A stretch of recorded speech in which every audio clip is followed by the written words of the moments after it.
In search of a better life, we find ourselves sailing across the seas to reach the new continent known as Albion, where we will form our own guild, find fame, fortune, and danger. I live! I did not live. Oh, In this Sandbox MMO adventure with emphasis on player freedom, I will be throwing myself in head first as an unexperienced player, wanting to complete this here to-do list that I set up. TLDR, experience the most aspects of this game as possible.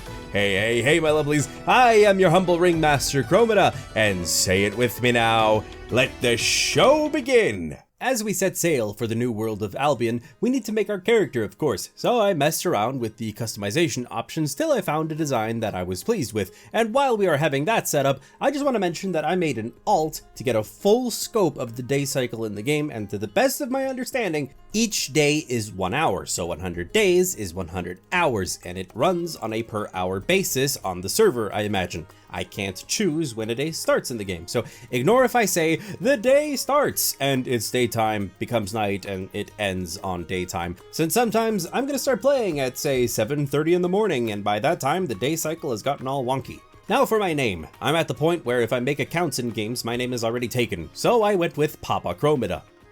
I intentionally chose this name as well, considering that I knew that in the process of recording this 100 days, I actually became a Papa. We begin our story, washing up on the beach of a small island.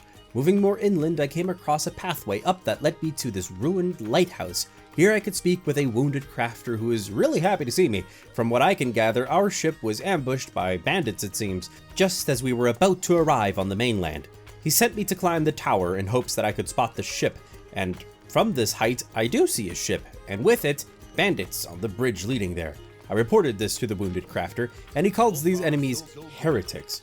We are going to need a weapon to deal with them, so I turned to the limited natural resources in the area and gathered some stone, as well as some logs. With these supplies, I spoke to the blacksmith in the back, with whom I crafted a beginner broadsword, which I equipped, and got a prompt to add a spell to the item. Out of the two, I chose Heroic Strike. Hits with it add a charge up to a maximum of 3, and each stack improves my attack and movement speed. Having completed that task, I was rewarded with a beginner shield, which went straight to my offhand slot. And now we're ready for a thrashing. Got straight to messing up the heretics on the bridge. Beating one of the thieves further in the back, I got to unlocking some things like Novice Adventurer, which's progression line is super important, and Trainee Farmer for some reason. Confused, I opened up the Destiny board. This is where you unlock progression for all of the different aspects of the game, be it crafting, gathering, fighting, and so on. And you need to gather fame, which is basically XP, to progress in these branches. Of the loot, aside from silver coins, I looted a headpiece. Once across the bridge, I found a pathway down to a place with some guards, which brings us to the cove. This is still the tutorial area, but we can now see tons of other players out and about. In the center of the camp is where Captain Tia is located. The ship is damaged, and we haven't even reached Albion yet, and the pass there is controlled by the heretics. We get our list of orders, and in short, went to the marketplace, bought a mule, our first mount, and equipped it. We shall name it Mr. Muffin. Together we went to the wounded crafter, and to complete his orders, collected some rough stone and low-tier wood from the area, went to the toolmaker, and acquired a beginner pickaxe and axe. With that completed, we can now open the map. As you can see, this little island here is where we are right now. It has a few zones, and we can open up the more detailed map of every individual zone. To gear up some more, we traveled into the Forgotten Woods. Here I got to chopping birch logs as well as skinning foxes. As I'm gathering, I want to point out for those that are unfamiliar with this game's system, there are multiple tiers to every aspect of the game up to a maximum of tier 8. So we need to progress through each one to get to the next. And the jump to get to the end is quite staggering. Here in the snow biome, I got some low-tier ore, which in this case is copper, as well as some cotton from these plants. As you can likely tell, different biomes have either more or less of a given resource. The ore was smelted at the smelter, the hides tanned at the tanner, the logs cut into planks at the lumberjack, and the cotton turned into cloth at the weaver. At the crane near the ship, Carpenter Johansson took these supplies off my hands, which Tia rewarded me for with some soup. I'll take it, since you can add food to your gear for buffs and such. Our next task is to infiltrate the heretic base deep in the forest, steal the map from the middle here, and absolutely stomp out a ton of these heretics until I learn the trainee combat node. With that done and unlocked with learning points, which essentially can finish up a skill for you as long as you have some base fame in it, I returned back to the Cove, where we learned how to get armor crafting done and that we can mix and match whatever we want. Albion doesn't really have a class system per se, your combat abilities entirely depend on the skills you learn and your gear. The Warrior Forge makes heavy/melee gear, the Hunter Lodge does the medium/ranger gear, and the Mage Tower the light/magic gear. We have the choice to either craft or buy the item straight up, so I bought a soldier chest plate as well as a helmet, but I'm missing funds for boots to complete my set. So now with some real armor equipped, I set out to get some hide from the foxes or from the mountains, sold my resources and bought a tier 2 shield, along with the missing boots, so now we are fully decked out in tier 2 gear, except for my weapon. So I got some more hide, sold it, and bought a tier 2 novice broadsword. We are set up to finish up the tutorial island. All that's left is to cause some chaos among the heretics so we can get smooth sailing to the mainland, and we did so very well by ending tons of them here in the snowy base, enjoying the new skills we have from all of the new armor pieces and weapons. And was excited to get a tier 2 chest piece from one of the enemies that gives me a fire tornado ability. With more enemies slain and their ammo stores set ablaze, I got to light this here beacon which signaled the ship to pull up to the docks below. It's time to get off this little island, and I needed to choose which of the starting areas I wanted to land at. Knowing nothing at this point of the game, I settled with the Highland Cross. Once we made landfall, I got some tomes as a gift in the mail. These are handy to gain fame really quick. I opened the map and it's currently night, but we can still clearly see the vastness of this land and its biomes, and this isn't even all there is to explore. One of the first things I came across was a massive golem that struck me as super cool, and the Royal Commander Flynn, which gave me 3 days of premium. Essentially, if you make your account premium, you progress somewhat faster and get a few extra features. I personally chose to extend it some more, and I wanted to make a guild right off the rip since I had tons of people waiting in my Discord to join along with all of my admins, but it needs 1 million silver to create, so with a little bit of gold to silver conversion hocus pocus, we got it paid. So this is the beginning of the guild known as the Festival of Feathers, and rocking the guild design as a cape is super neat. Now for my next task is to find my people in this land. Day 2 came in and I was sorting some initial members to the guild, and some are new to the game just like me and others are pretty well versed in it. With the roles adjusted for the basic guild needs and such, I look forward to making our guild island. In this town I learned that trades are local and so are the banks, so I just sold some of my junk here and bought a bag to increase my carry weight, which I think is a really nifty feature. Some of my people recommended we base up in the city known as Thetford to the north, which lies in the swamp since, well, its colors are purple, and yes, the entire decision was made solely on that fact.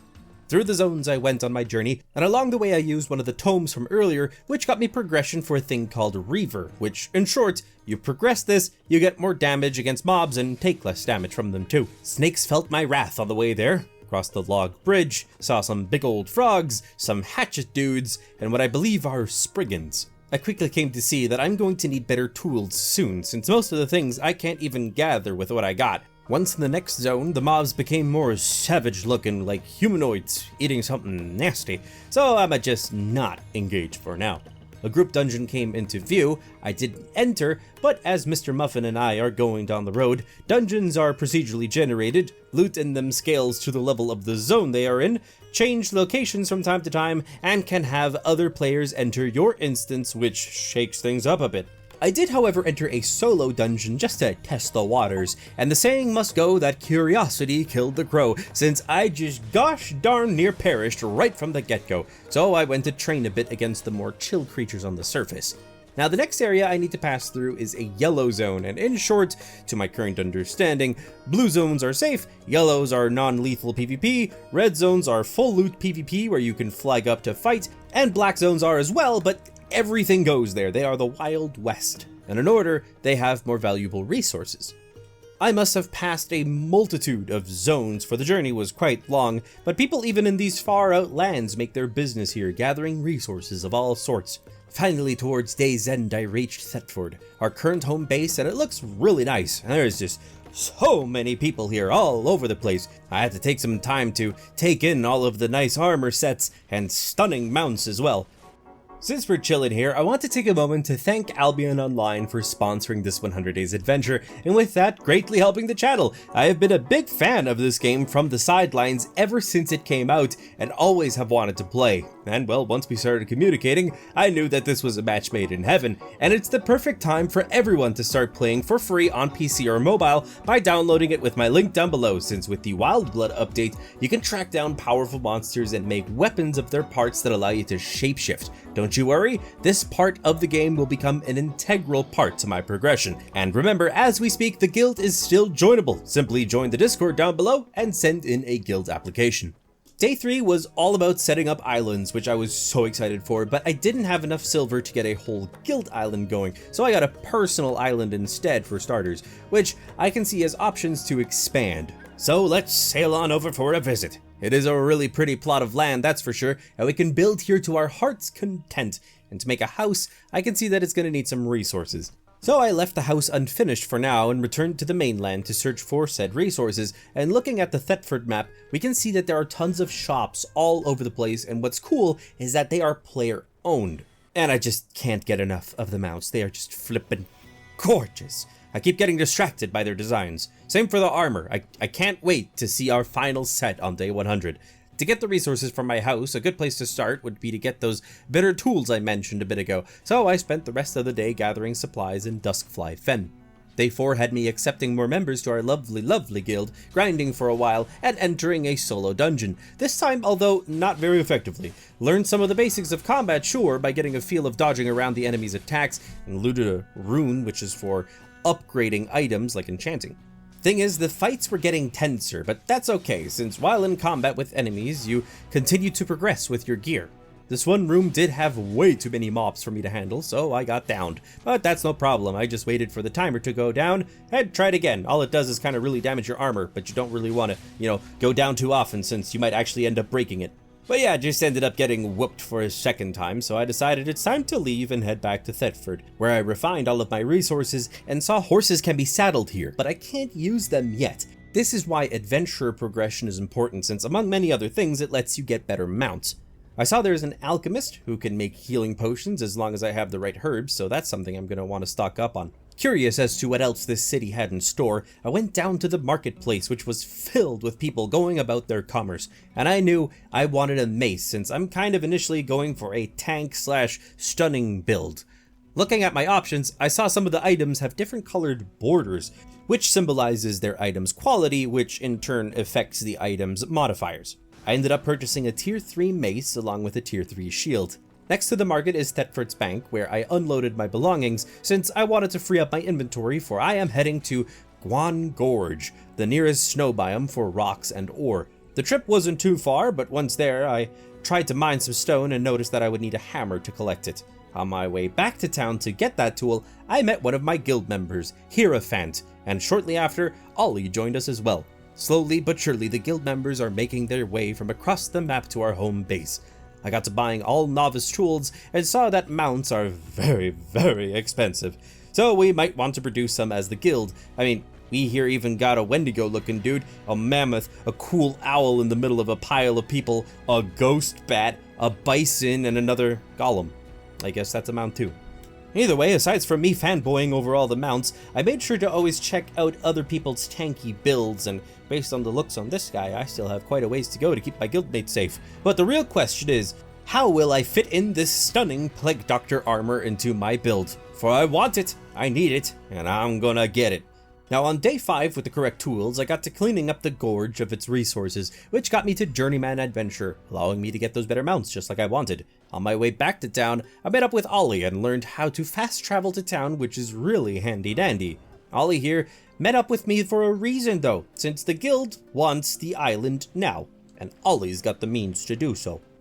I do not know how to do oh, there, okay, it just pops up, okay. Type in the number here, alright. Accept. Alright. I'll put all of it into the guild amount. 1, 2, 3. Yeah, it was just 5 million. Just 5 million, he says. Yeah, it was just 5 million. Oh, yeah, 5 million. Alright, so let's see here. Now I'm gonna try and buy it. Done. Oh, it didn't stop there though, since we also got the first expansion purchased, so we have more land to use as well as our own guild market. Before I got there though, I just popped on over to where the biz is happening and bought myself a horse named Harold and an ox named Otis. I was still quite encumbered from my resource gathering, so I went to refine them all first, and then sailed onto the guild island, and once there got straight to the middle of it, where I placed the plans to build a guild hall, and set that everyone in the guild can add resources to the build sites, which had many of our members starting to look for resources to finish it up. Sorry, Crow, not to let you down, but you're not getting a slate castle. Oh, come on! It is possible. If you need 900 tier 8 marble blocks, it only costs 22 million. Only 22 22 million? Oh, wow! I went back to my island thinking that it was the guild island, and I was like, oh man, let me see what else we need here. And I go up and I look at the wood shack. I was like, this is a really shitty guild hall. Hey now, okay, you know, we gotta make do with what we got, okay? Resources got, and by the time I'm back to the guild island, the hall was completed on its tier 1 stage. Okay, so I see the dilemma. Hear me out. We're gonna fix it, okay? Just guide me through it, because I don't know what I'm doing. Right here. Little Okay. corner here. There's this board on the wall, like that. And then press upgrade. And now we can start putting resources in towards this. You should check your guild wallet. I think you have a bunch of money in there. We have 20k in the guild account. We do not have a lot. There is 20 million in the guild bank. What? Where? You should have It about is 20 million. 20,000 K, so... Oh wait, that's 20 million? So it's 20 million that's in the Wait, building what? right now. Yeah. Wait a minute. Yes. 20 million. Ollie, did you just drop that in there? Yes. Well, that surely means the guild is set for a very long while. The cool thing is these funds can be used for our entire guild to gear up in case we want to participate in faction warfare. Accept that. Accept that right now. Oh, we dueling? Were we dueling? Oh, I'm about to get up. Oh, I'm wearing no chest plate. I mean, I guess if you're not gonna make the first move, I have no armor. Ha ha! Take that, boy! Well, through that whole mess, I learned how to flag up for PvP, I suppose. Either way, the members all started contributing cool items for the guild bank, which is shared by the way. And after that, I just went onto the outskirts of Thetford and played around with the fishing skill, and it's pretty fun and smooth. I did this for the rest of the day, while the OP members of the guild went to do something known as Roads of Avalon. Apparently it's very good to gain fame fast, but I'm in no rush. I kinda want to experience the game fully. Day 6 had me picking up some of my ingots, and used this time to craft some tier 2 items. As for all of the fish that I got, I learned you need to first go to the butcher to get the meat all cut up, and then you can use the fish to cook. And I am going to need more for high level fish sauce, which is this purple one here, since I hear it goes for a really good price. Some of my items were sold, but this time as sell orders, so they don't sell instantly, but can fetch me a better price. Some tier 3 gear was acquired, and off I go to Wind Ripple Fen, where I grinded mobs for fame, which unlocked me Adept Reaver, which I was so excited for. Once I had my fill of fighting and gathering, I got to refining everything, but learned a valuable lesson to not use the expensive shops in town. See, player-owned shops can use different costs to use their facilities, and I used the expensive ones by accident. So I went on over to Swamp Cross, since to my understanding, these shops here are not player-owned, and therefore don't cost anything to use, but are kept at tier 3, which is fine for me.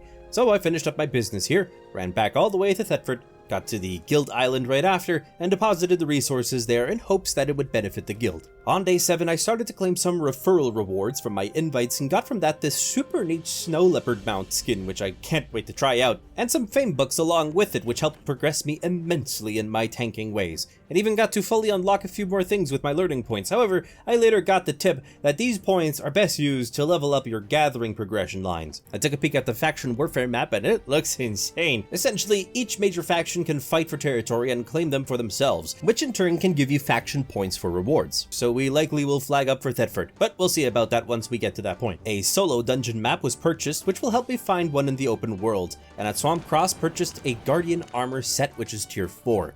As for the skills that I chose for the armor pieces, I went for Emergency Shield on the helmet, which for up to 5 allies in a radius gives them some damage absorption, along with Authority, which makes my crowd control last longer. For the chest piece, I chose Enfeeble Aura, so enemies near me get damage decrease along with the slow, plus got the Protective Instinct, so enemies target me more. I'll benefit from more defense with getting all that heat. And as for the boots, I gotta get more defense and a skill to make me turn into a giant, which increases my health and speed. Oh, we be bulking up, yes indeed. After some searching with the map, I finally found a dungeon in Fog Fen. Higher tier zone for a dungeon that I would like, but let's see how I do.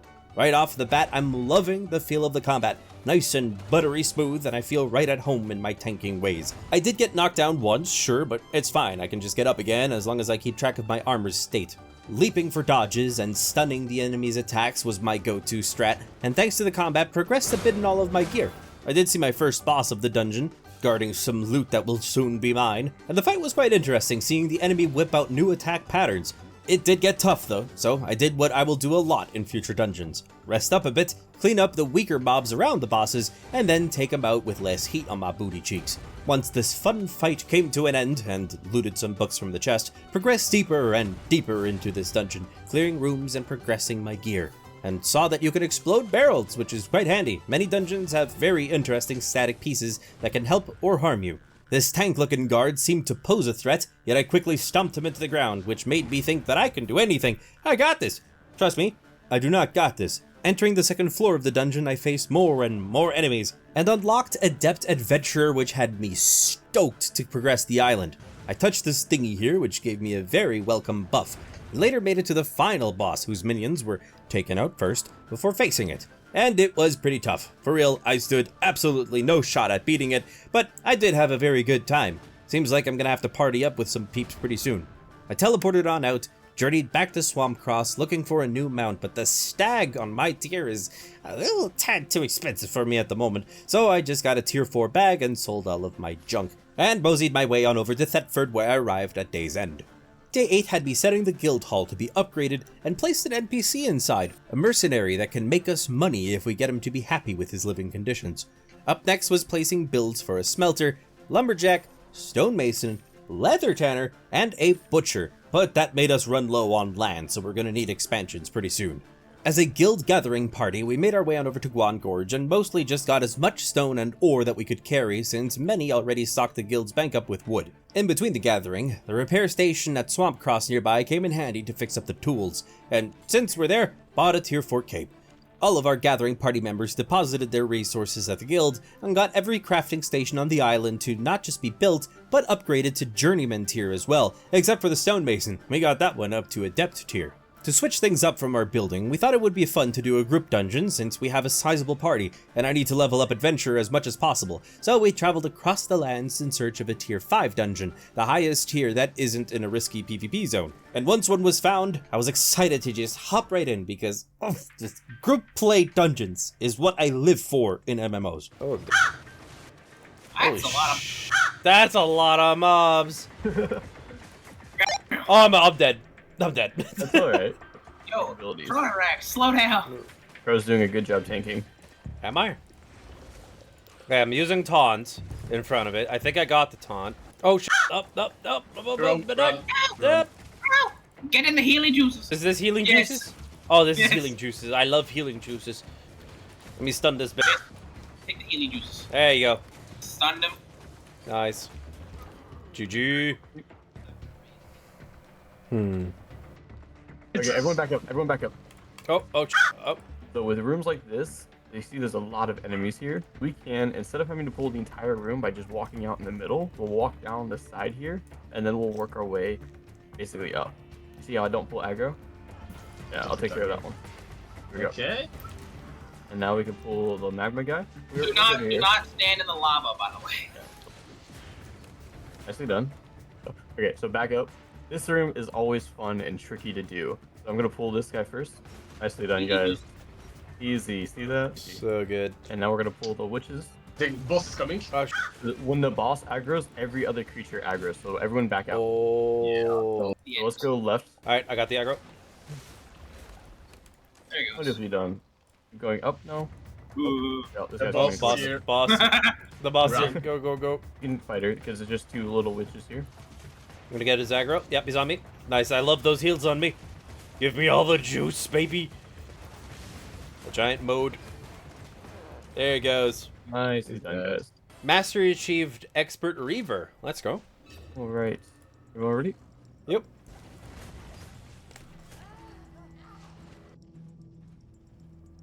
Hidden Sanctum 2, so this is like its second floor. Second floor, yep. Yeah.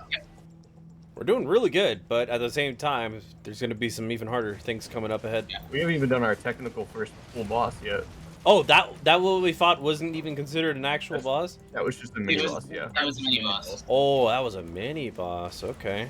Wait. What is this? What is this? Yeah, this is a mini boss because it doesn't have the icon out here. Yeah, it's All right. Sounds good. Alright, go ahead and start, Crow. Holy shit, I'm taking damage. Jesus. Oh, I'm dead. I got melted. So, everyone ready? Yep. All right, let's do it. Alright, let's knock this other one out. Nice. Bada bing. Wait for me. I have short little legs that are covered in way too much metal. Oh, shit. What is that? You're gonna hold aggro with the big guy. Okay. We're gonna focus the, small ones. All right, I got the aggro. There we go.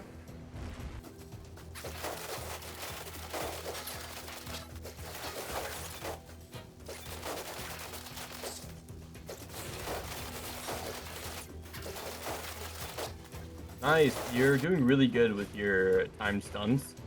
Okay. You're interrupting their spells, which is a very good tank. You got that down. Nice. I'm glad to see that. Oh, Yep, final the boss? We're at the door of the final boss. Okay, so this is the final boss, that mage in the back. Let me aggro. Oh, sorry. You're good. Yep. Hero almost dies. That's alright. Yeah, clean up the sides Pull here a aside. little bit. Yep. Alright, everyone heal up first before we go back in. We should be good. Let's start. All right, let me talk. There we go. Whoa, that was a cool attack. Oh yeah. Oh, that hurts real bad. I'm in the healing juice. I'm basically down. Oh my god. At the moment. Almost I'm dead. down. Almost dead. You guys got. We got this. We got this, guys. Okay. Ooh, it's a purple. Oh, it's a purple chest. Nice. I got Expert Hunter Shoes tier 5, Expert's Cape tier 5, tier 6 Master Soul, and a couple of Vernstones and other souls. That was absolutely enjoyable. And back at Thetford, used the Insight Tomes that I looted from the dungeon to get an absolute flip ton of progression. But I'm going to need so much more, starting the grind early since the fame needed for max stuff is just absolutely mind-boggling. Thanks to what I looted from the dungeon and a trade that I got from Vault, got to equipping a tier 5 Knight helmet and a Expert's Cape. Day 10 started much more relaxed since I wanted to progress in all of the crafting skills at least once. So I needed to fish, skin some hide, and get some ore. So in that order I got all of those three, progressed enough for the pop-up on the top to appear, and used learning points to complete those. I gathered for quite some more time after that, processed the stuff in Swamp Cross for cheap, and bought all tools at tier 3, along with a new one being the tracking toolkit. At the Guild Island now, I set all stations to be upgraded to Adept, and got my fish cut up in order to save on taxes, since it all just goes straight back to the guild. On day 11, as a group, we were busy upgrading our stations until we hit a snag that we can only get things up to Expert tier. Until I reached Master Adventurer, that is. So we got pretty much everything on the island leveled to Expert. Digewolf here was kind enough to offer a Morgana Raven mount, which is really kind. It can't carry as much as an ox, but it is perfect for me. Let's just hope I don't lose it in full loot PvP zones. Curious as to what the mount price ceiling is, I had a look at the market and saw a mammoth go for 230 million. For reference, the Raven I just got gifted is about 280k worth, so even though we have a good amount of silver as the guild, we are absolutely by no standards rich. Since I'm at the market, I picked up a tier 5 Incubus Mace since it looks really sick and has nifty tricks like Shrinking Curse to weaken enemies in a cone. I did want a Sarcophagus Shield as well, but it seemed way too pricey at the time. Yes, I could buy it with guild funds, but I preferred to make some money myself. So I went for a cheaper T5 Expert Shield, as well as Guardian Armor, and a bag. So I am completely set at tier 5 now. Even a T5 Hammer was bought, and didn't realize it was a demo one, not for Stone Gathering. Thanks to the guild funds, another island expansion was purchased, so we have more room to use. And let's fill it up immediately with a warrior, mage, and ranger crafting station. We be getting self-sufficient out here, yes indeed. I saluted my guild members with a spinning Beyblade bird dance, partied up with an extremely large group of our adventurers as we are going to do a tier 5 dungeon. Xans in our party was the one to pop a map to find one, so we just followed them. They just my panther. Let's go out of here. Hold my hand. I'm scared. My crow's dead. Oh, Oh, you might want to walk out of here. Oh, snap. They walked straight through the middle as if nothing was gonna happen to them. Once we arrived, I got explained how these butterflies work. In short, butterfly color on anything mean it worth more. So, let's not waste any time. I'm gonna let Crow take all the shots this time though, because he's technically the tank. So after he's done a dungeon so far, so hopefully he'll be able to call all the shots. I don't know about that, but... Yep, let's go.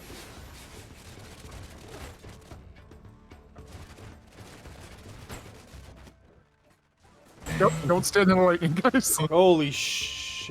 Break it. Just It just too. takes a bit, and we need to avoid the lightning while breaking it. Okay, bye. Well, I'm dumb. You got it. You Oh, live. sh... Oh, oh, damn.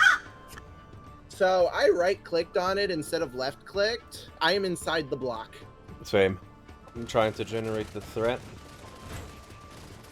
Easy. Come, my children. I'll pretend like I know what I'm doing. I have absolutely no clue what is right from wrong, so we're doing pretty good though. Fake it till you make it. There we go. Let's go left because we gotta go with the arc cave logic. We always gotta go with the left. Hey, it's the mini boss. Okay. Oh, hey, big mama. Okay.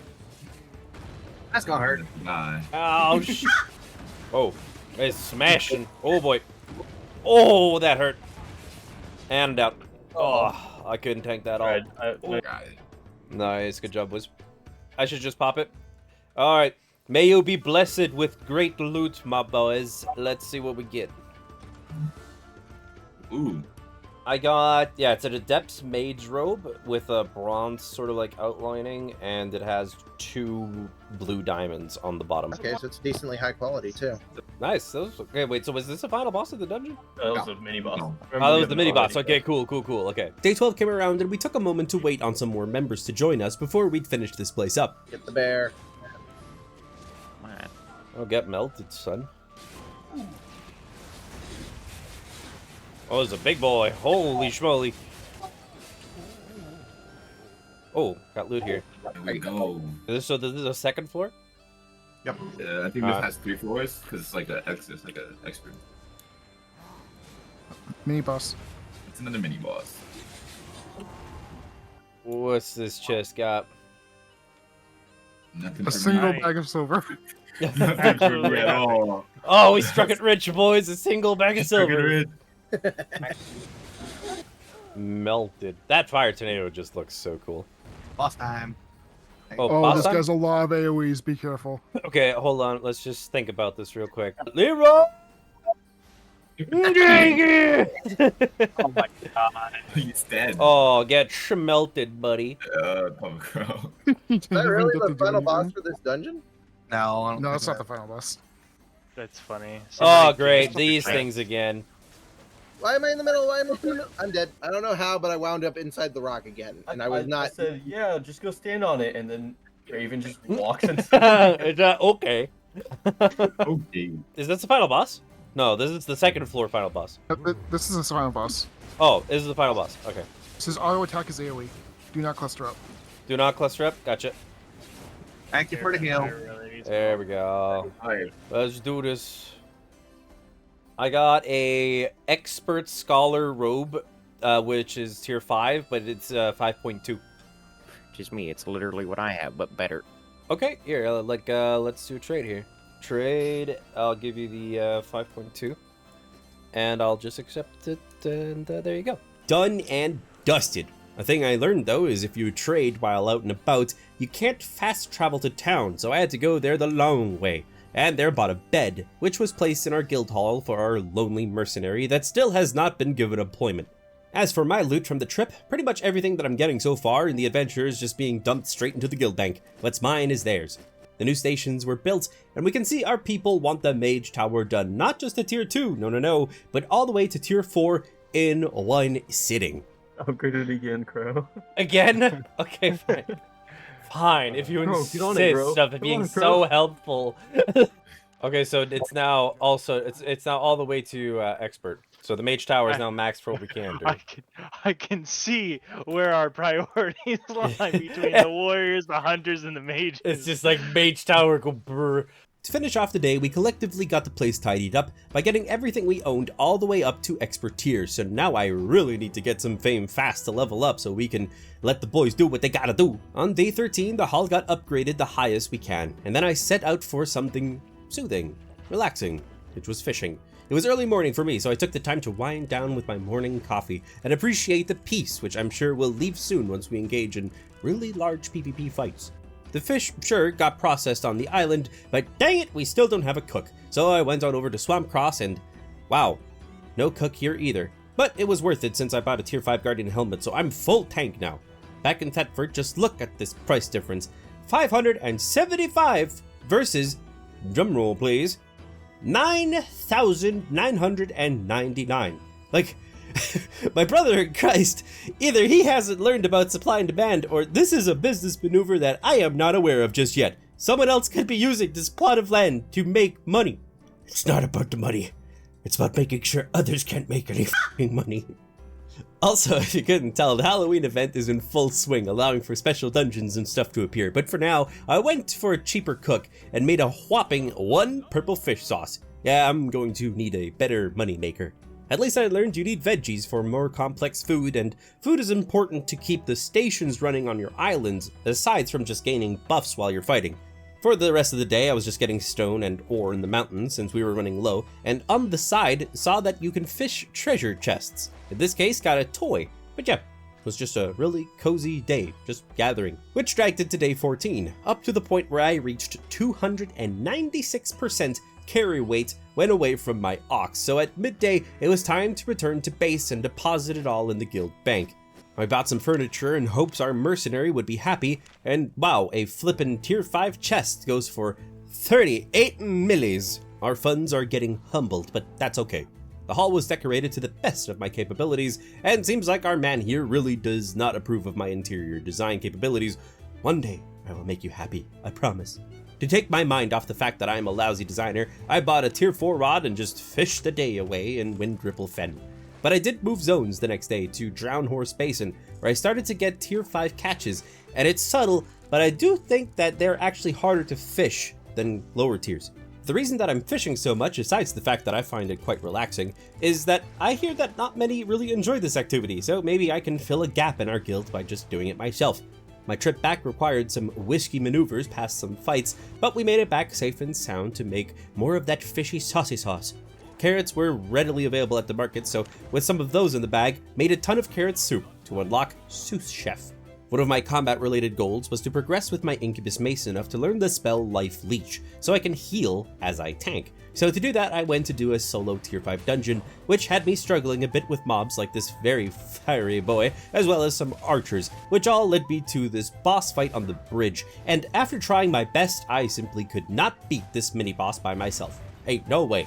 I'm a tank after all, so I don't really deal insane damage. So I just kept grinding mobs, which was oddly enough very relaxing. What wasn't relaxing was the final boss, against whom, I gotta say, I was putting up a really good fight. Until I wasn't, and got absolutely shredded in a heartbeat. It was first on the surface where I got further as a mace fighter. Sadly, no life leech, but I did learn guard rune, which is nice to help out my party. At the market, I now for some reason found more affordable sarcophagus shields, so I got my hands on one of those since it's big and I love it. And lastly, expanded the guild island once more. I'm starting to be worried about our guild funds, but I think we'll be okay since the guild taxes its members automatically on silver and people can deposit funds. I always wanted to be the government. And hey, this place is looking really good. Like really good. I could get used to this. From our guild members, Jarl Raven requested an alchemist station, which was provided, and Dabble wanted a kennel to raise mounts, but I could not place it. Apparently you need the ground to be made of dirt to place a kennel, and we only have stone floor areas at the moment. But I do want that too. It's the Ark player in me that wants to raise creatures. Before the Halloween event would end, I figured it would be a good time for a small party to attempt a Halloween-themed dungeon. We chose to enter one far away from the towns in hopes that no stragglers join in and steal our loot. Okay, so Digi is DPS, like melee DPS. Planet is support healer. Hero is range DPS. Easy. I can just slap it right on top of y'all, and just one of them acts like an AoE. Forgot. Or if I place it decently far away and let it grow for like 4 seconds. Oh boy, that's a lot of healing. There's some other person in here. There's a guy at 8.4. This man's part of the Fort Sterling faction.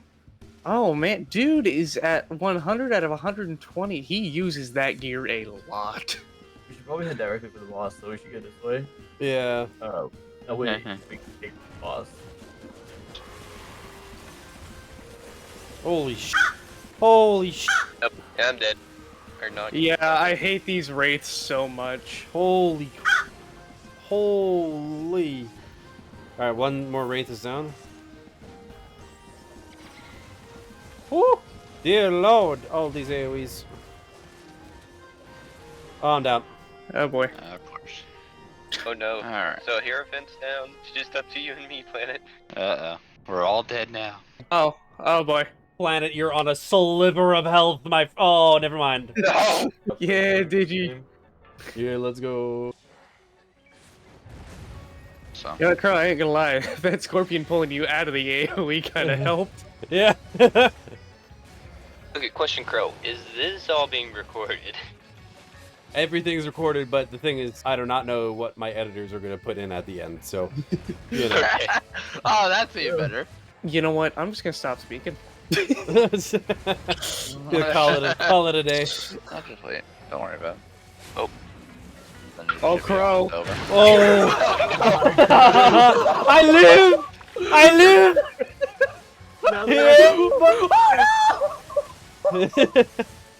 I did not live. Oh! Oh! Thank you, Chain! The Chain saved me! Oh my god, oh my god, oh my god, oh my god, oh my god, oh my god. No, no, no, no, no, no. Oh, no. No!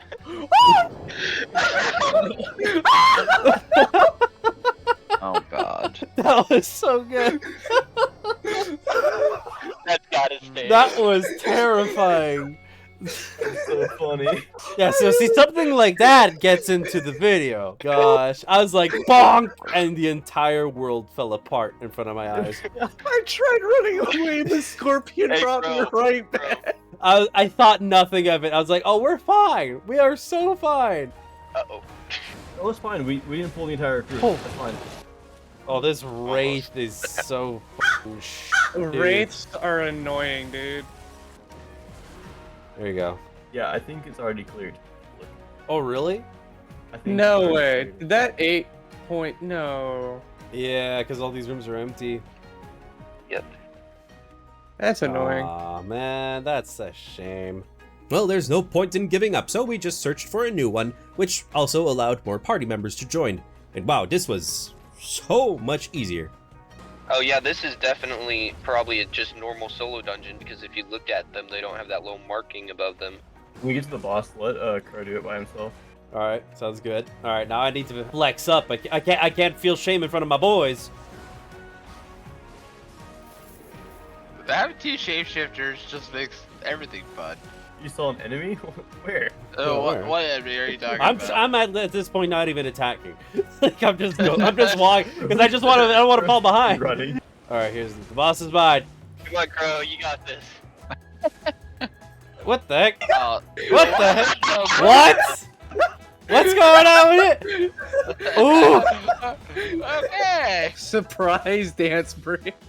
Yeah. We'll be right back right after these moves. Well, what the? I'm frozen. Hey, his name is Bob. Yeah, I know. His name is Bob. Yeah. Bob can bust it down. I'll Oh, tell you what. Great. Oh, here come the what are those skulls? Yeah, it looks like skulls. Yeah. Oh, here we go again. Bob's almost dead. Okay. You can do it. You can do it. I did it. Yeah. Let's go, baby. Yeah. On day 17, as hesitant as I was, it was time to push my limits and have us do a dungeon in a full loot red zone, baby. Supposedly, it's really worth it. So we made our way through the map all sneaky-like and struck gold by finding a group dungeon with purple bugs. So it's a 6.3 dungeon. Thankfully, we had some backup join in for this one. Now let's just hope we don't get ambushed while we're in there. Holy Holy shit. Watch out, bro. Crow, don't die. Holy my mass crap. heal got interrupted. I'm down. Oh my god. I don't think this was a good idea. No, we just pulled too much all at once. Group dungeons like solo dungeons where you need to like wipe pretty much everything to get the loot. Yeah. Oh, okay. Thank you for the sandwich. Yep, it'll increase your max health. Oh, perfect. Nice. Crow, you're gonna need this. Alright, what you got for me? Ooh, hello. Juicy snackaroonies. Let's do it.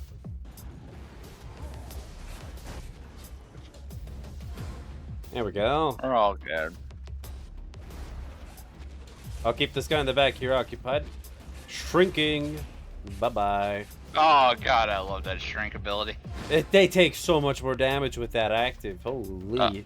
Oh, is this like a mini boss here, huh? Mini boss. Mm-hmm. Yep. Alright, I'm going in. Well, this guy ain't got nothing.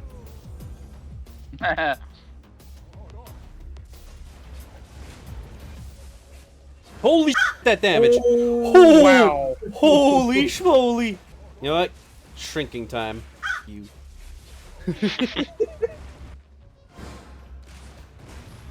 Oh, watch out! There's the boss in the back. Don't go too far back. There's a green chest back here with a lowly squire guarding it. Alright, let's get ready. Let's get the lowly squire. Bro Yeah, was in I'm fine with essence that. told, don't worry, nobody will ever come back here. Then Nope. there were these. Let's do it. Alright, I'll pull this. Shrinky time. And she is down. Was this the final boss? And it is. Yep, it is. Oh, we're screwed. Oh, really? No, we're not. Just take time, play smart. Oh, I gotta use my potion. Ah! Crow. Thank you. Ooh, how did I No, live that? bro! Oh, no, I'm dead. Oh, that was so close. Don't die, people. Don't die. Well, there goes Protax. And there goes I. Ollie, don't die. Don't die, buddy. Oh, there it You is. got this. So we can do this. It's not. Yeah, we can. Yeah, just Yeah. make sure you have full energy. Alright, I'll go in and aggro. He's mad at me. Alright, shrinky time. Pile on the damage.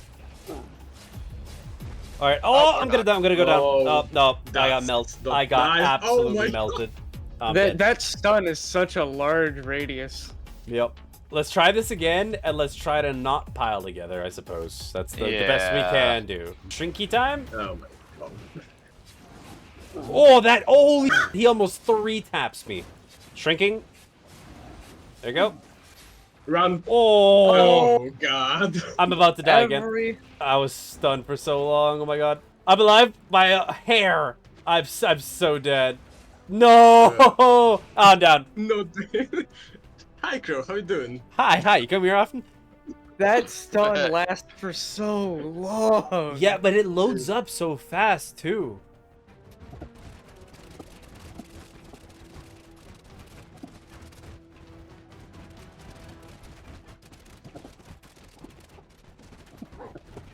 Holy crap. This dude. my god. Oh, Yeah. here's the thing. I unlocked Life Leech for my mace finally, so maybe that'll help me tank for longer. So that's cool. That's what I've been grinding for a long time. Also, I normally have the giant form, but I'm going to go with dodge because I normally can't get out of his big stun in time from just running. So I'm just going to go with the dodge this time. Let's do this, boys. Shrinky Town. Oh, that didn't work. Oh, what am I almost dead?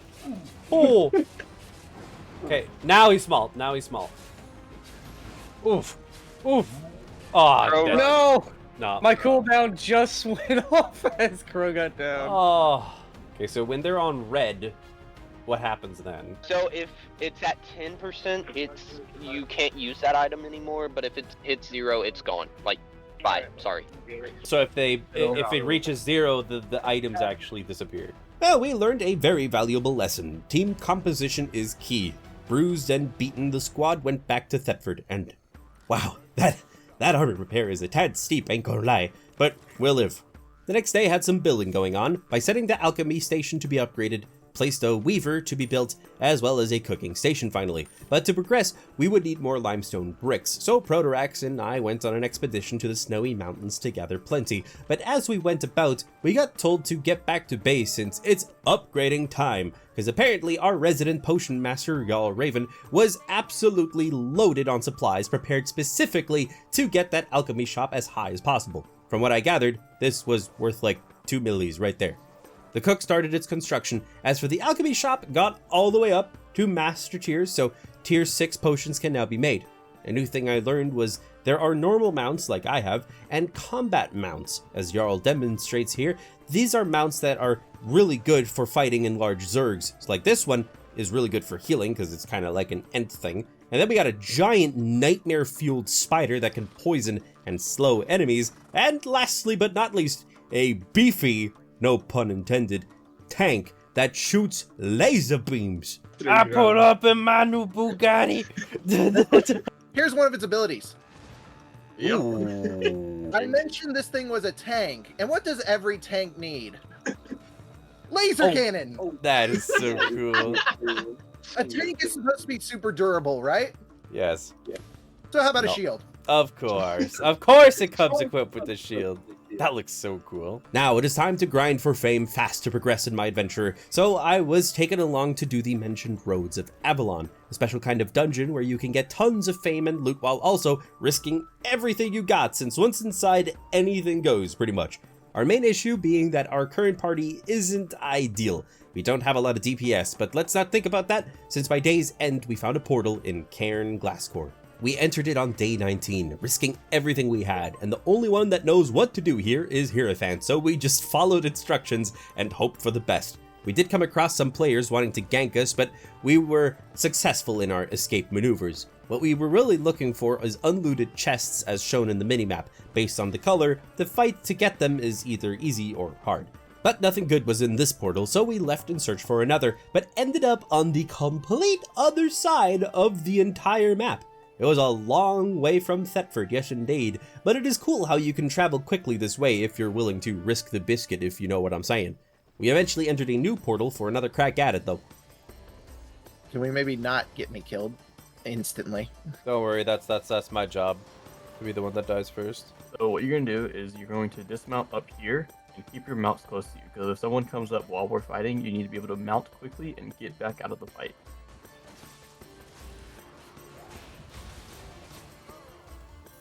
That is a lot of fame. Holy sh... Alright. Oh, my whoa. whoa. Went down very quickly. Yeah. I got knocked out. My mount's gone. Let's grab the monk first.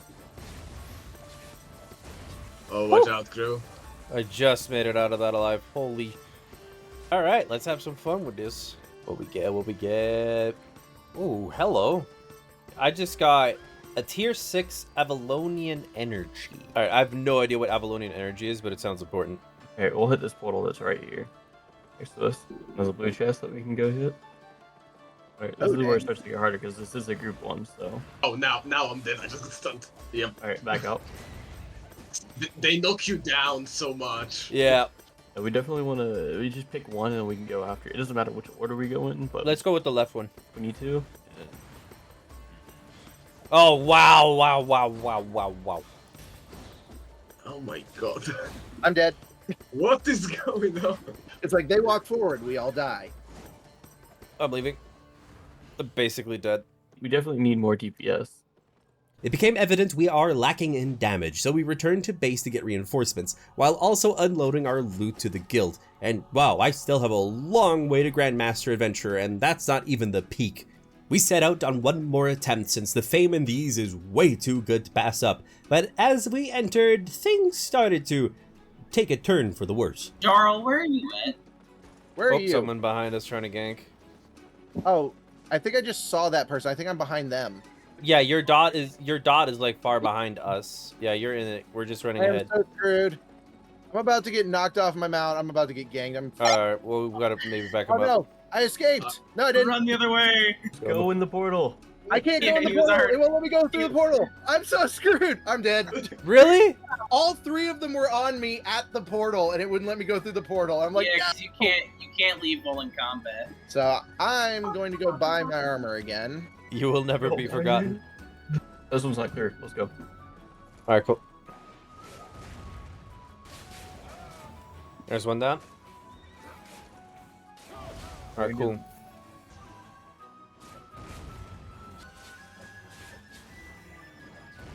All right, what are we gonna get? What we gonna get?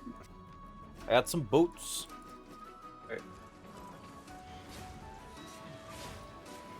Grandmaster Reaver achieved. Let's go, boys. Ow. Ow. AoE. I'm dead. Oh, holy he melted me. This dungeon dive lasted into day 20 but ended up exiting pretty early on, landing us in the steppes, so just a quick teleport home and we are ready to get Jarl back into the team, but they's busy making them potions they wanted, so we'll leave him be. Absolutely enthralled though by the fame gain, we jumped into another, but this would result in someone getting taken out. Still the mage first, so the mage is done and send to you guys. Oh, he aggro's everyone, yeah. Stop pushing me around. Uh-oh. Well, bye guys. I might die now. There's a dude. Oh, yeah, there's a person. He might just kind of execute me. Yeah, bye guys. Bye. Bye-bye. Bye guys. Yeah. Oh, I lost my horse. Oh no, wait. I don't have mine either.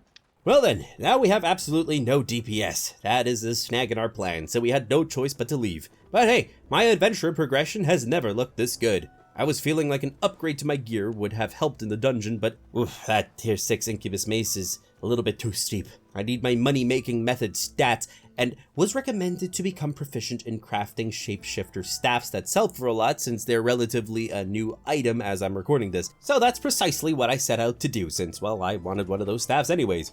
To get to be able to craft them, I got some wood and crafted at the Hunter Lodge until I progressed to the next stage.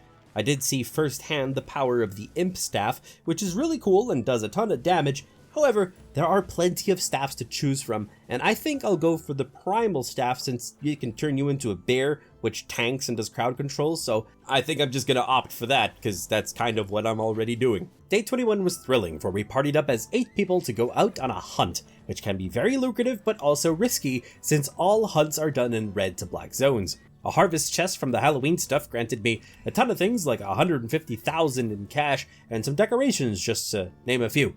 We set out as our tracking party in hopes that we could hunt down a spirit bear.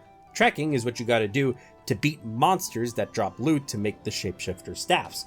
The journey was quite long, but once we arrived, we locked onto our target. Do your thing here, Fant. Nothing. Nothing? On the mini-map, we would see something if there would be something in the circle, right? Okay. If we go outside the circle and track again, it'll create a new circle, and there might be something there. Basically, there were just no tracks where we happened to be standing. I'm gonna do a track right here and see if anything pops up. Oh, I got a bear. That's perfect. That's exactly what I was looking for. So basically, we just have to get to where that little image showed up on the map and find the bear tracks. Oh, already found it. All right, there's 2 people that are flagged up for PvP, so keep your eyes out. Okay, one of the PvP guys is like on me. God, what did I do? You have got to be kidding me. I'm being finished off. What? Because all the Morgana troops are just chasing me down. It's like I'm trying to escape them. That is so dumb. Of course, they knocked me out right in front of the PvP guy. I'm trying to avenge you. Yeah, we're fighting him up here. I'm gonna die. Okay, the bear fled for now, so its location has changed. We killed him. You killed him? Yeah, there was a bunch of us here, so we just killed him. Nice. Nice. Oh, nice. Yeah, the bear is right over here. Oh, bear? So everyone group up and be ready to fight the bear. All right, let's do this. All right, the bear's fled. Yep, mount up and let's head to the next area where he's at. Okay, the bear's over here. On my way. All right, I have arrived. Come here, you Winnie the Pooh looking at. Come here. Nope. And it's gone. All right. The cavalry has arrived. Shrinky time, baby. Oh god. That was a cool attack. Oh, it's in angry mode. Okay. Oh, it's fleeing. It's the fear roar and then the flee. Hey, learning point reached seasoned tracker. Very nice. If someone's fighting there, Bear. Oh, Here, our tracks right here. Oh, oh, the healer aggroed everything. Oh, I'm gonna die. I'm dead. I'm dead. I'm dead. Oh, my God. No, I'm dead. I'm dead. Healer's down. Nah, I think we wipe. All right, so we're back up again. The hunt continues. All right, do we have it in the bag? Is this the one? I think so. That's another fear roar. It's almost dead. Yep, he's gone. Nice. Complete your first hunt. Yo, I gotta find spirit paws. Let's go, buddy. We did it. We immediately hopped into the next hunt, this time tracking a Shadow Panther, and it was just as fun as the last, although just a smidge more annoying, because it has abilities like Silence, so you can't use skills, and it summons strong clones that you have to deal with. Here's something else that I noticed. We are doing these hunts as 8 people, which is the max, and because we started with 8 people, when a random player, like in this instance, joins in for no apparent reason, it makes the Panther run away. That's at least how it was explained to me. The hunt lasted into day 22, but I unlocked Season Tracker, which is really neat. It's right here. The hunt continues. Someone found it already. Nice, good job. Alright, come up!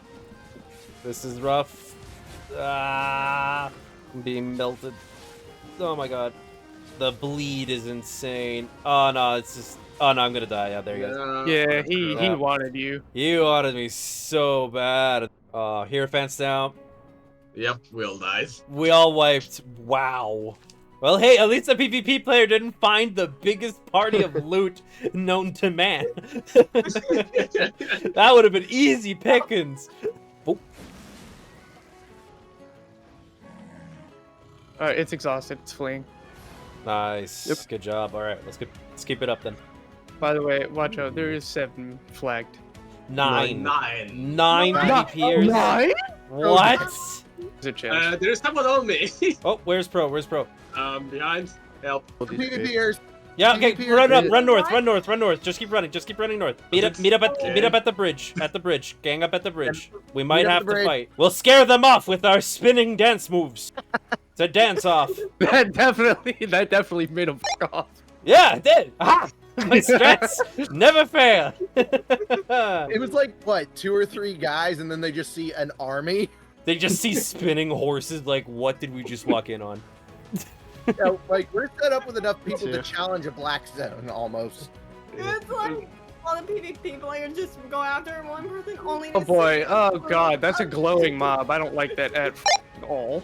That's because the zone got a boost to the fucking Morganas. They just helicopter horses flying towards them. Yeah, helicopter. Oh, I'm getting shredded. I'm about to die. It's after me. Oh my god. I'm dead. Weak. Someone died right there. No. Someone do dancing horses. We need helicopter horses. Stat. Helicopter. Hierophant, where did you go? Because he's out of zone. I know what he's doing. Right. Yeah, he left to become a healer. Okay. Oh, okay. He's in the zone. Oh, okay. So are we ready? Yep. Yeah. All right, let's get back at it again. Clones, kill the clones. It's fleeing. It's fleeing. All right, it's fleeing. Good. Oh, we found him. Oh, he's summoned in his clones minions. again. All right, clone is dead. Yep. Hero is dead as well, though. Target is fled. Okay, good. We're good. It's because some of you guys had healing sickness, including myself. Healing sickness does what? It reduces the amount of healing you receive. Builds what? Reduces the healing you receive. Yes, it's so you can't have 2 people consistently spamming heals and be all right. Or else you would just become immortal that way, so they had to implement the sickness. That makes sense. That's a good balancing feature. I think I like that. The clone is all over the place, though. Oh, we almost got the clone's gone. Okay. I made him shrink. Pepper him with damage. Okay, It's it's exhausted. let's go. Let's go. Okay, it's gone. Whoo, that was close. Ooh, yeah. Yeah. Someone found it. Someone found it. Yeah. Okay. Okay. Oh, Simon found it. Okay. This is likely its last phase, I believe. Yeah, probably. Leroy! Higgins! Holy schmoly. I'm about to... Oh, thank you for the heals here, fans. I really appreciate it. Run, Run All right, using healing. Shrinky time. It has been shrunk. Vault down. Oh, I'm about to die as well. Thank you, Hierophant. Thank you so much, Hierophant. Oh. No, the Hierophant is about to die. No. Hierophant dies, we're all screwed. Yeah, Hierophant died. I'm dead. Oh, these two other guys just joined in, I think. Oh, yeah, they're helping. They're about to die as well. Yeah. Okay, so did this thing, like, regain its health again? It regained whatever little health it had. Everyone needs to protect Hierophant. Yeah, everyone heal the healer! Please. Okay, it's exhausted. Alright, we live. Good. Found it! Okay. It summon clones immediately. I'm about to die. Bro, watch out. Yep. Ooh, thank you. That was clutch shield. That was a clutch shield. Very nice. It's almost dead. We almost have it in the bag. Oh, shit. Bro, no. No, wait, no. He's going after Hierophant. No, go back after Crow. We did it. We did it. Yay! I got a T7 claw. Nice. It's worth $1 million. $1 million. Yeah, it's worth $1 million. Let's go. Well then, time to head back, and after a little bit of preparation, I managed to craft the Shadow Panther's staff. Not the primal one, but this will do, if only I could wield it. I need to be more proficient in ranger gear, so the quick way to do that is to equip a simple bow, use Tomes of Insight that I had gathered, and voila! I am a master of the arrow, allowing me to equip this new weapon made by my own hands, and my people were still feeling quite rambunctious, so we decided to throw down for a bit. Hierophant challenges you to a duel. I've not used the staff at all, so I do not know what I'm doing, okay? Plus, I think you have a much better staffing gear than me, so this is absolutely not fair. No, this is probably not fair.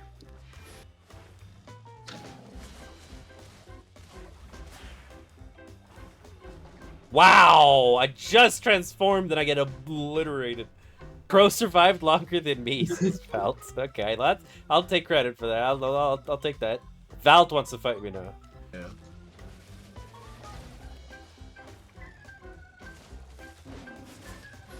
I think Crow seems to be winning this time.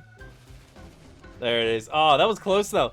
That was really close. Let's see. I am a tank with like a basic sword. Let's see if you can All kill right. me like in 5 seconds or less. Nah, I don't think I got this in the bag at all.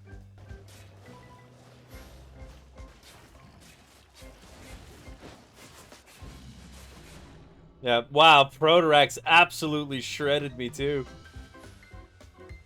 So yeah, Pro is tanky. You're definitely out for damage with that Hierophant. Oh yeah, like here's the Protorax is supposed to be tanking, but with like a couple hits, you shred through his health like butter. Yeah. Holy crap! The Panther staff can go hard. Holy shit!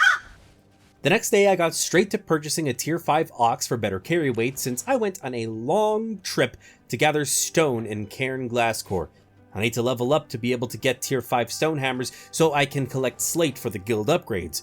Our designated potion master Jarl Raven came in to hand us some Gigantify potions to all of us gatherers to increase our carry weight if it would be needed. Adept Warrior was reached and thanks to Hierophant being around, got handed the next tier of hammer so I could keep on going. This let me harvest granite now. One more stage to go for slate stones, so the grind continued all day into day 24, which is when Protorax, our resident stone gathering fanatic, let us know he can go collect slate, but needed gear to upgrade to get to that. So we all met up and made our way on over to the city of Fort Sterling. Once we arrived at this new main city, well, it honestly just felt like Thetford, as if it were in a snow globe. Protorax finished his shopping for better courier gear and the new hammer. As for myself, I got some new courier gear as well, which is when I spent some guild funds to buy low tier blocks here, since they seem to be cheaper here and we're going to need them to make slate blocks later anyways. However, all this stuff was deposited into the Fort Sterling banks, and now the three of us went on over to the zone known as Craig Door, a red zone, so we are risking everything on us. But this place is where Protorex can get us some slate, so we spent the day here mostly doing that until we later moved on to other red zones for more. Someone else got a bag. What? Who got the bag? It's Crows. Wait, what? I got a. What did I get? Down here. Wait, what? I got tier 4 adept assassin jacket for doing absolutely nothing. Crow is just leeching for free. Hey, now I had no hand in this. This is not my fault. Protorex was the one to keep focusing on slate, and the two of us were quote-unquote guarding. The slate shall be ours. I did get sidetracked and beat this treasure robot, which gave me some Avalonian energy, which is used to infuse items from what I gather, and some stalker boots. One thing to note is there are resource treasures, just like this slate treasure node here. Big versions of a resource that can give you more of said resource. Things did start to heat up though, as we had to dodge around some PvPers on the map as we kept up the gathering. Why does that person say stay safe, boys? What you mean by that? He's just being nice. What you mean by that? That's not ominous at all. Sadly, after a ton of slate was collected, the inevitable happened as we, the guards, strayed too far. I saw a red name. Oh, that's not good. Oh my gosh. Oh, he's here. I might be dead here. No, we're coming. Yeah, no, I'm already dead. What? Are already dead? Yep. Oh my gosh. Okay, oh my gosh. Oh, he's in tier 8 gear. No wonder you died. Holy crap. We'll wait for him to leave and we'll go back, because I guarantee you he's not picking up all that stone. I already grabbed everything. Everything else that was in there still. Which he took all the slate. He took all this. I got nothing, I think. Yeah, I think he took all the good stuff. Yeah. I think he took all the slate. What a Well, that was a huge blow to our guild upgrading efforts, so we just did our best to take what we had in Fort Sterling and made our way back home to deposit a few things into the guild bank. I was in dire need of some schmeckles on day 26, so I had to sell quite a lot of my loot, even my prized bear paw. I was disheartened to part ways with it, but it did help me to get started on my next build. See, we have a ton of tanks in the guild, so I can focus on just crowd control, which set begins with this here Judicator helmet. It has electrical discharge to do an AoE stun, and authority to improve CC duration. Up next was a T4 tracking kit, and I'm broke again. So to recover funds, we went to hunt Shadow Panthers for money as a party of 4 in Spectral Sub. During this hunt though, Protorex went down, and in the entire mess of the battlefield was picked off by a PvPer that stole all of his things. So for vengeance, we hunted down the attacker but just couldn't get a hold of him. It was only thanks to some extra people that passed by that the thief was taken care of, but these guys just stole the attackers and Protorex's loot, so we just got double stolen from. Well, that's the circle of life in Albion, I suppose. So we just waited for Protorex to join in again and proceeded with the hunt later in the day. But man, this was so tough. We were getting literally shredded in the snow here. You see, the issue is that we started this as a 4-man team. The party sizes for hunts is like 1 to 3 for easy mode and then 4 to 8 in hard mode. So we were trying to do it with the least amount of players in hard mode, way under-equipped. But we just kept on tracking our prey, straight into day 27, when Hierophant decided to go swap builds to do this more efficiently. So while we waited, we just got some more slate in the area. But even like this, it was just too much. We just couldn't avoid getting knocked constantly.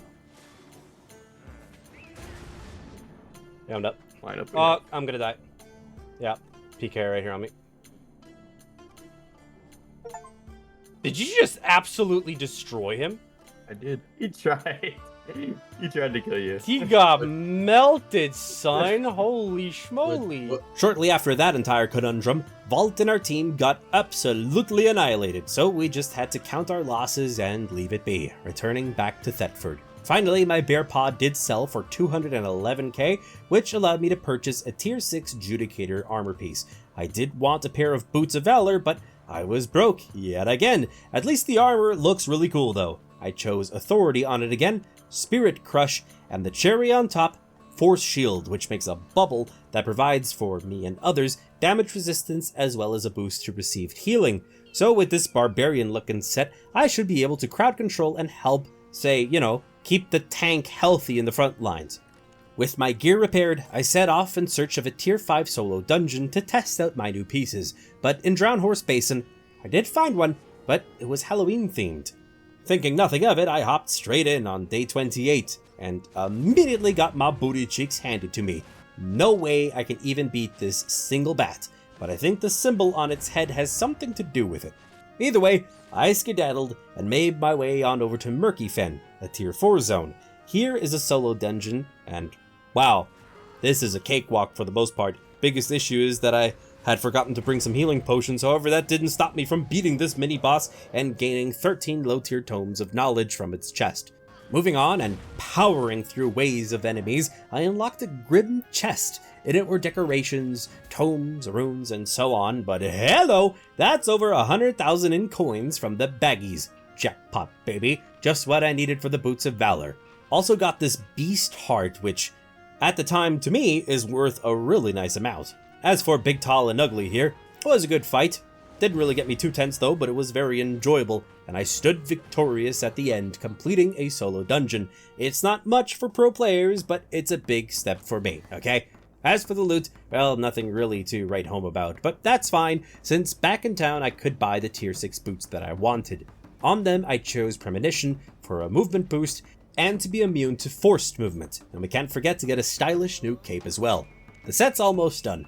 Just need a primal staff. Sadly, the cheapest is 290,000. I could not afford. Sadly, my prowler staff isn't worth jack. So I just set out to gather T3 and T4 logs in anticipation of simply trying to craft my own primal staff.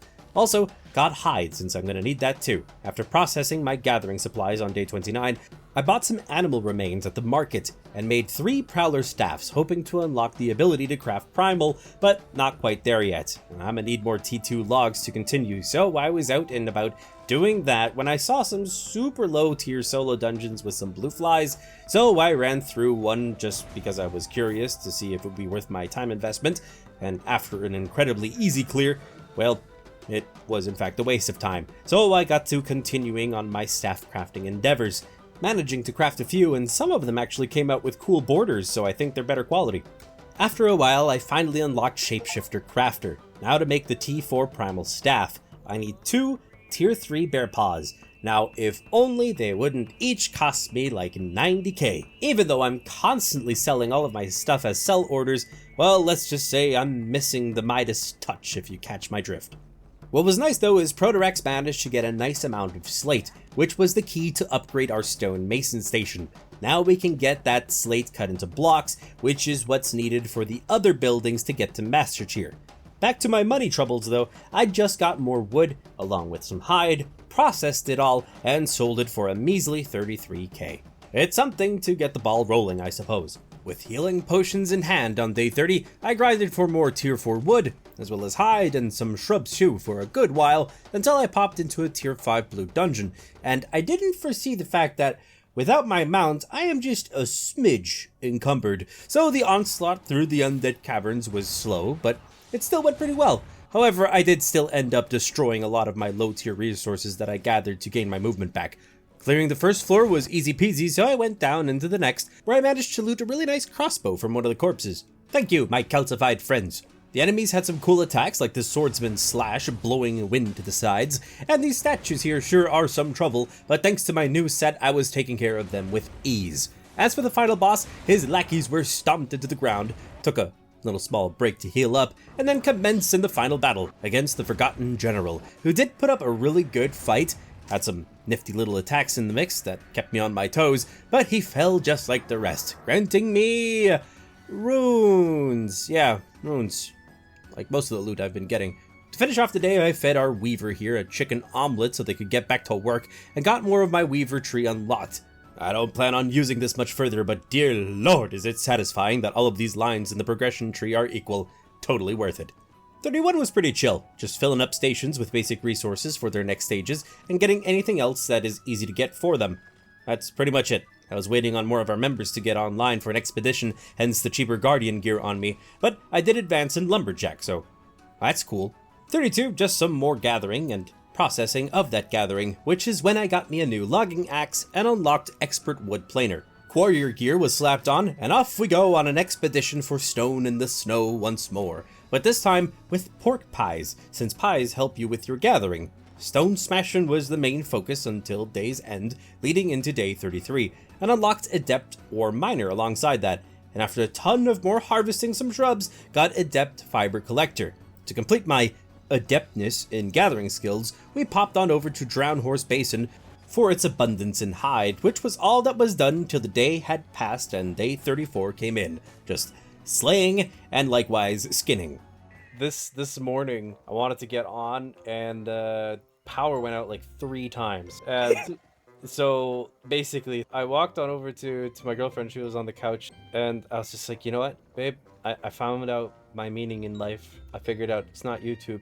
I know what I must do with my life, why I was put onto this earth for. She's like, what is it, babe? And I was just like, my entire goal, once I'm done with YouTube, at that point, use my influencer powers to get a position in the government, just to get good power into my town, and then quit. That's it. That's so good. So basically improve your energy infrastructure. Yeah, it's just I'm bothered by this. Okay, so I'm gonna run for like mayor, and then we're gonna improve all the electricity, and then like then once it's done, it's like, alright peeps, I dip. Eventually I did reach Adept Animal Skinner, so now everything is neat and organized as well with the gathering.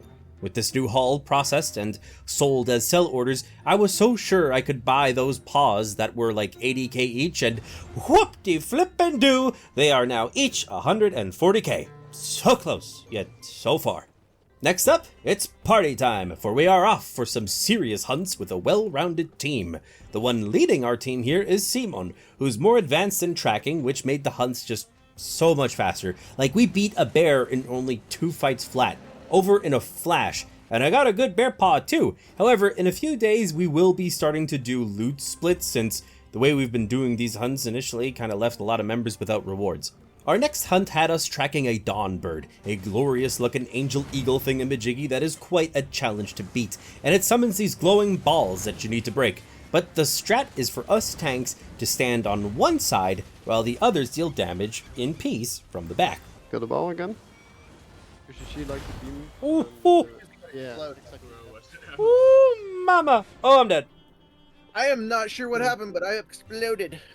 Still chasing down that bird on day 35, and we would have finished it easily. However, our tracker Simon had important IRL things to tend to, and well, none of us can actually continue to track it. So we popped on into a different zone and tracked down a new bear, and swiftly landed the win, allowing me to reach Grandmaster Adventurer, which is amazing. Doing hunts is apparently a really good way to get fame, and not just that, Protorax got a paw worth 750,000 coins. Sad we weren't doing loot splits at this point just yet, but never mind that. We all teleported home, where, in short, I made a staff, put on the new gear set, used a Tome of Insight, and poof, I unlocked Shapeshifter Fighter, and sold my tier 5 paw to save me from crippling debt, much to the fortune of one of our members. It's sold! It's sold! Nice! I can do my thing. That was me. What'd you sell Yeah. Wait, what? It was you? I just bought all of your ones because they were way underpriced. What? You're a bad, you son of a... what do you mean they're underpriced? I used the sell order. What the f?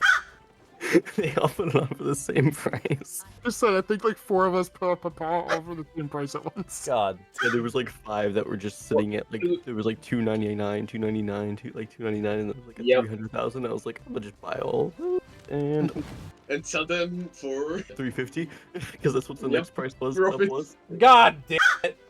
So you just made like 200k off of doing jack shit? Yeah, pretty much. Yep. God damn it. Nice, dude. Nice, really nice. You're next time buy it directly from all of us so we don't have to go through tax. Yeah, exactly. If you're gonna fuck us, you know, at least give us a warning. Oh well, it is what it is. I at least have the funds now to buy 2 tier 3 paws, and those were fused together with sticks and leather to create my desired primal staff. My set is complete, and looking savage I might say. And we don't stop there. I nuked a ton of Tomes of Insight onto me to get boosted just a flip ton in all of these pieces. So with all that done, it was time to get a new feel of this gear in some duels. Oh, I'm a bear. Hey, look, I'm a bear! I'm surprised I reached him. Okay. That was impressive in the fight to begin with. I'm trying to figure this out here. Hold on, there we go. No. Bear fight. Between the Bear fight!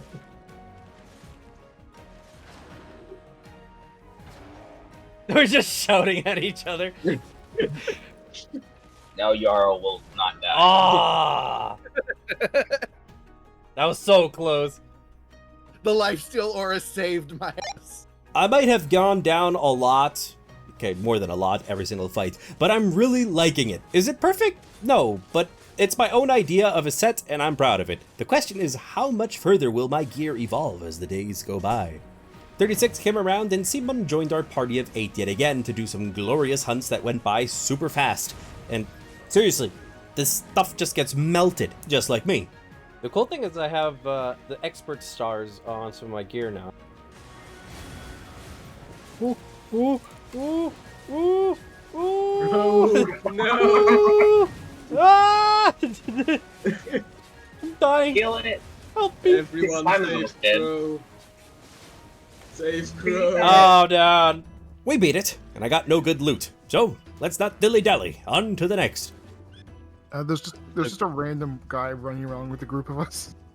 This guy's just chasing me, bro. I'm pretty sure that's the guy I was talking about, just running with us. He's nestled in between us. We all just flag right now. I'll dismount here. Okay, start flagging. Okay. Oh. You might want to go, buddy. You might want to go. Alright, you can run away. Just go full flag. Otherwise you won't run away. No. That flags you. Crow is after me. Do it. Keep going. I'll guard you. Easy. He's in flag. Nice. Mount. He won't run away, okay. There's one's dead. He's dead. Oh, I got a tier 5 mount. Let's go. Yeah, they're just running. Yeah, okay. That's fine. Okay, Alright. let's go on with tracking. After that, we swiftly made our great escape to Glasscore as the PvPers were calling for aid, so we rode straight into a group dungeon to hide, inside of which we just chilled out until we could flag down so we ain't red no mo. Now in the clear, we headed on out of the dungeon and continued our panther hunt, but I did switch to my new Sabertooth for extra speed. I really like this one since I pried it from the lifeless hands of a not so innocent player. However, the heat just didn't die down. Oh, right, up. Reds, get it, mount up, they unmounted. No, dan is je kan ik kill hem. Friend, can you top me off? Thank you. Okay, stop attacking him, stop it. Okay, kill him. I'm down. Okay, he's dead. By day 37, the Reds had left. We assumed mostly they wanted to lure us to the tunnel to gank us there. We finished up the panther hunt, and through the entire thing I was just struggling to not go down anymore. And just, as my loot, got a single tome. Yeah, that's what I needed. I definitely didn't want an item worth hundreds of thousands of coins. Not me. Our next hunt had us tracking a Sylvan, a giant Ent-like creature, which summons little tree minions. You gotta focus on them and make sure you kill them while they're not standing in the healing AoEs. We almost got it. Push. Yay, let's go! On this one, my loot was not greatly contributing to my wallet either. I got Jack. Dawnbird was being hunted down as well, since from what I heard, this has like a drop worth tens of millions of coins, and I'm wanting to beat all trackable monsters at least once anyway, so this helps fill up my bucket list. I'm just gonna turn into PvP and just kill Crow every time he walks out on my heels. I'm sorry! I can do that. Not sorry enough. Like, what am I supposed to... Okay, I'm fine. I'll just take everything. I'll take all the damage. I won't dodge. Take everything. I will take everything. This is your own doing. This is your own doing. I'm dead. shot. This is your fault. This is your fault. Dead? What do you mean? All right, I'm up. This is your doing. Thank you. I don't look at my health. Hero takes care of that shit. As you can see, kind of needless to say, this fight was way more intense than the other fights, but we managed somehow. Alright, just go down, I'll res you. The dogs are gonna kill Crow. No! Just Get go down, off Crow. my booty cheeks! No! Stop it! Stop!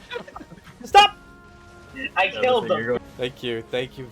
Ah, this never stops. There's so many attacks. It's crazy. Red guys. Red guys? Some more. How many? Where? I saw two. Wait, did you just call them money? We did succeed on the kill, and of the loot, I got some feathers that ain't worth much, but, well, it's something. They got sold immediately, and thanks to the snow leopard skin that I had gotten, I could apply it to my PvP looted saber, which we'll nickname Iowa, which is short for I was adopted. All of my sold loot at the end of the day felt like it barely covered my repair costs. But after some tomes got read at the speed of light to gain all of its knowledge within seconds, it was time to get my butt handed to me in some more duels.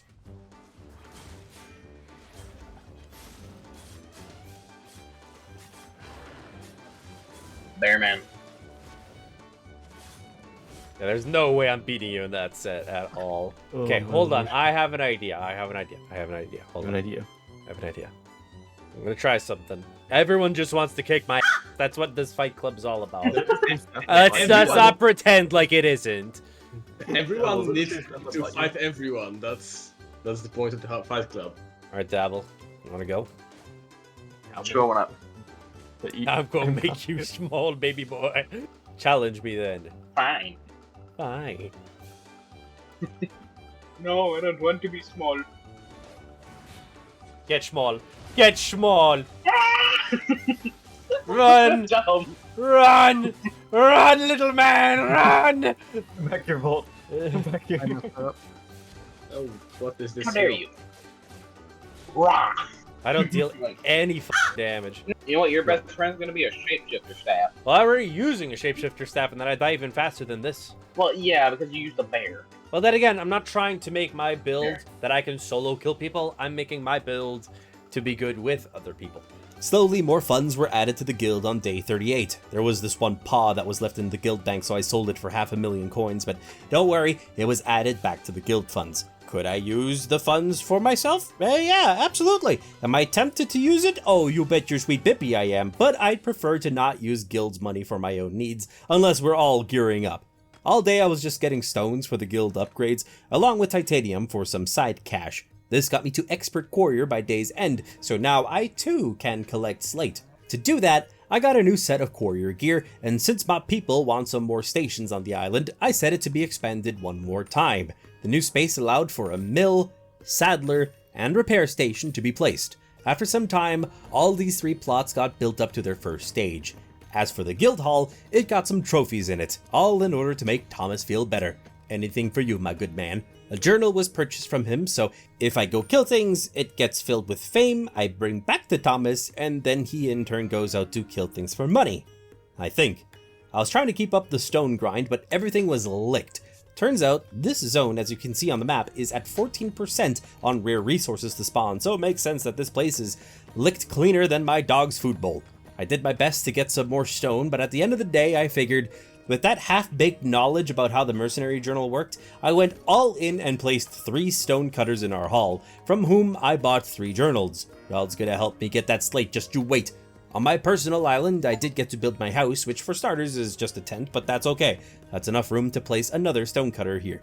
Lastly, I bought some granite trophies with the guild funds and decorated the hall with them, which should make these new hires happier. And they're going to need better and more beds, so I sorted all of that on day 40, and then went to get tier 2 stone to fill up the journals with fame. But after quite some time at that grind, Hirafet explained that he'd just gone out and gotten tier 6 contracts for higher tiered stonecutters, which can get up to slate. I didn't know you could do that. So back in the hall, I got those 2 settled in, and gave my low tier journals to my 3 musketeers to get them working. They take almost a day to come back with supplies that you send them out to get. The new high-tier stonecutters needed better furniture for their happiness bars, so that got sorted in a flash. And as for the 2 new journals I bought from them, one is for me, and one was traded to Protorax since we assembled a squad for a Slate expedition into the Red Zone. But in combat gear, since our T5 Courier gear won't affect Slate, and that way we can also join in the fight if needed. A new cheap ox was purchased in order to risk less, and off we go as 2 gatherers and 2 guards. And as soon as we got into the Red Zone with the snow, we got to work, picking all of the Slate that we could find, but albeit it was very hard to come across full nodes. Hero is in the 8.3 gear. Okay, I see. Oh yeah, the hero's going all out. Okay. The hero's just doing this because he wants to kill people. It's not nothing to do with the Slate. There's absolutely nothing to do with the Slate. I'm actually kind of hoping that these 2 PvPers come up. It's just like, please, Crow and Protorax, be the bait so I can kill somebody. We gathered all the way through the day undisturbed, till day 41 came around, hopping between zones, getting big granite treasures, and of course, more of that sweet Slate, yet traveled home early and saw that the guild hall had been upgraded. Good job, my people. Couldn't have done it without ya. I was still thinking on what to do with my gear, so I got some new medium armor, popped some tomes, put on hunter shoes, which I should have done before the tomes, but oh well. These bad boys will give me more speed and better crowd control duration. When it came to my primal staff, upgrading it is done in town at this giant hammer thingy, one time with runes to give it a nice colored diamond, and a second time using souls. Perfection. And to top it all off, bought some pork omelets for cooldown reduction. With this fresh gear and a party that's ready for some serious hunts, everyone looking dashing I must say, we ran off into the wild, ready to not just hunt, but also end some red players if we come across any. A werewolf hunt began, even though they don't drop the best items, but it'll do for now. Of its mechanics, we always had someone trying to pick up the blood, and with that, the aggro of the werewolf for a while, which prevents it from healing massively. But quickly, the hunters became the hunted. Oh, Vault is dead. Oh, they're coming for us. Please. Oh. I'm dead. Well then, that was over faster than you can say, wowza, Crow, you really don't do well under pressure. At least my boys picked off the attackers and looted them all, so we met up back on the island and got some of my stuff back that didn't break from all that stomping that I just went through. And even got 137k for my share of the loot split from the Reds that got me. And on top of all of that, Jarl had a present for me, as he had a primal staff lying around that he had no use for, so I could keep using that one, and hygienic armor, the armor skin that pairs with the Plague Doctor mask. So I still gotta get that, but that is really nice, and not bad. After a bit of re-equipping, we're kind of okay, thanks to the efforts and kindness of the members of the Festival of Feathers. 42 had us changing up our hunts to an imp, and Jarl here decided to become our new healer whenever he'd be around, since even though Hierophant had done a lot of that, he is best at dealing big damage at this point in time. And man, this staff just never gets old to use. If only it wasn't my entire Albion net worth. The lava pools aren't too bad to deal with when facing the imp, but the fireballs will have your backside burnt a time or two. Side note, based on the party size that you start a hunt with, the skills of the hunted creature changes, so either more difficult with many players, or simpler with only a few. Among all of the flames of the battle, Jarl got a baby swamp dragon from one of the random mobs, which is supposedly worth a lot. Let's hope we can hold on to that. The fight scaled up quickly, getting more and more difficult, but even when downed, we got each other's backs. Down. Oh, red's coming. Vault. Yep. Thank you, Vault. 2 seconds. I'm up. Thank you. Chase up. Go. I think Where'd he go? I think he they disappeared. ran. Yeah. Vault, thank you for that clutch save. Holy yeah, that was too close for comfort. You saved me by a hair. Like, he was already loading up, like, the kill thing. Didn't know you could interrupt. Well, good thing that we figured that out. On our merry way, dodging Reds left and right and staying right on the imp's heels, we could not help to attract some unwanted attention. Calm down. That fireball got me. No. Fireball got me. It's so close. Oh, here's down. as well. This Gobbo guy might want to pick. He just went red. 13 seconds. Red. Oh, We're going up. There's over here. Down by me. Get back here! Oh, the pole! Beautiful. Oh, that pole! Oh, where'd he go? Oh, Okay, further down. I'm going bear mode. Grab him. Oh, no. Got him. You got it? Nice. That's what you get. Ooh. Oh, that pull was so You fun. tried. What did we get? What You did we get? Did we get anything? A good amount, yeah. What is a good amount? Well, he's running the exact same set I run, but one tier up, and we have made 1.1 mil. What? Let us bank. We almost got this imp. This imp is basically dead. Yeah. It's basically dead. How about Okay, there's take out the imp and then bank. that person probably thought he would make the quickest bankers in his life, but then all of us got up at the same time, and his life flashed before his fucking eyes. Jokes on him, it was actually just a bait. We went down on purpose. Yeah, exactly. It's just calculated. There we go. Now all that's left to do is to finish off the imp that's on its last breath. I'm down. I'm down. Finish him. So, yes. Beautifully done. Justify was Get him? found. Yes, beautiful. There's 11 PvPers on the map, and we just killed it. And there's one right here. Oh, here's one coming up right now. Oh, no. Don't let him finish. Don't let him finish. No. I have all this stuff on me. Oh, he's finishing us all. He's finishing us all. Yeah, that's what I said. I have literally 1.1 mil on me. I'm dead. Oh, no. Oh. That guy just watched us die. No. Wow.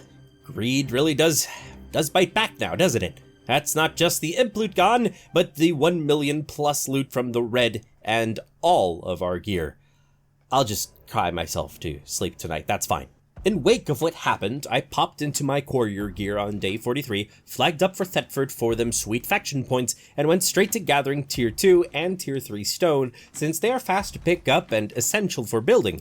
Even ended up near Martlock since this place is just filled with this stuff. Once the day was just about done, I just fast traveled back home, processed the resources in Swamp Cross for free, and set it all up as sell orders, along with my Boots of Valor, which is still holding way too much of my money for no reason. Also, can't forget that I filled up a ton of Stonecutter journals from the gathering process, so they got sold too. 44 was a special one, oh yes indeed, since the final Guild Island expansion was purchased. It's so much space and just looks so cleaned up and tidy, so what better thing to do now than to place a tool maker and send our laborers out on a job once more. My new set also got an upgrade up to tier 4, and along with it bought 2 Spirit Bear Paws, which got whipped into a primal staff, so I'm ready to go at it again. Took a while after that beating we got days ago, but we're in it to win it with another 3-man Panther hunt, and it's just so much easier doing 1 to 3-man hunts, since once you are 4 to 8, even by not being 8, it kind of balances you to considering as if you are 8, so this is just way faster TTK, landing me a sweet paw. Even hunted down a werewolf, but as expected, its loot is just meh. But at least this bear hunt was over with, and in a jiffy, landed me another paw. Not bad. Drops are less likely to be good with this team size, but it's just over in a flash, so it makes up for it. Like with this panther that we cleaned up for yet another prized item. At the guild, to round off the day, each of us pocketed a split worth of 180k, which is a very nice. 45 came around, and aside from the repair station upgrade, did another bear hunt, and we got a paw. Another imp hunt, got horns that are worth nothing, and lastly fought an ent, but our luck ran out. Reds had spotted us. Red?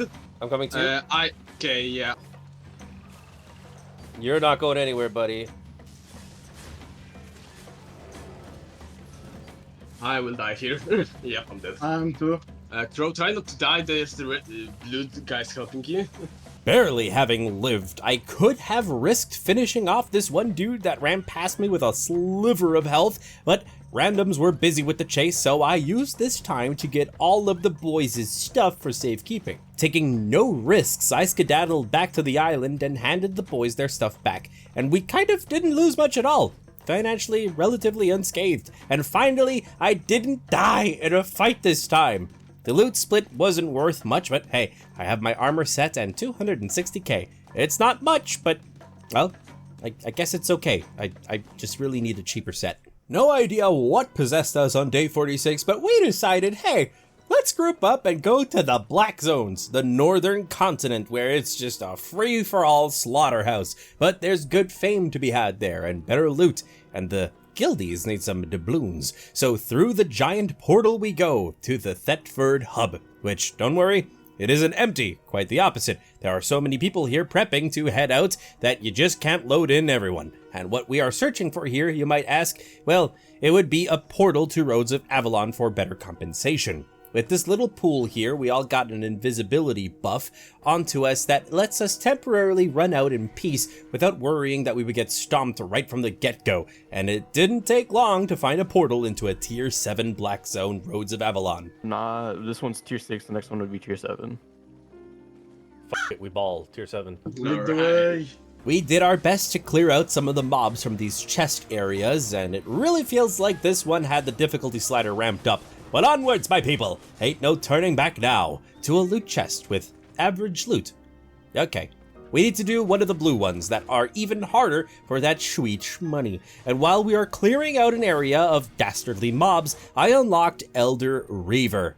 Perfection. That's 100% damage increase to mobs, along with a 50% defense increase.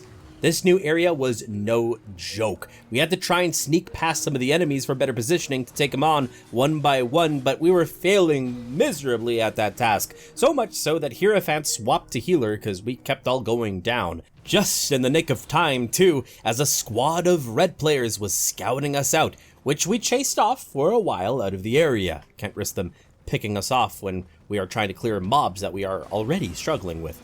We did return to making pretty good progress towards getting to the chest, which is when the red players pulled up from behind us with no hesitation. And I would like to say this story ends in a happily ever after, but we all just got ran over.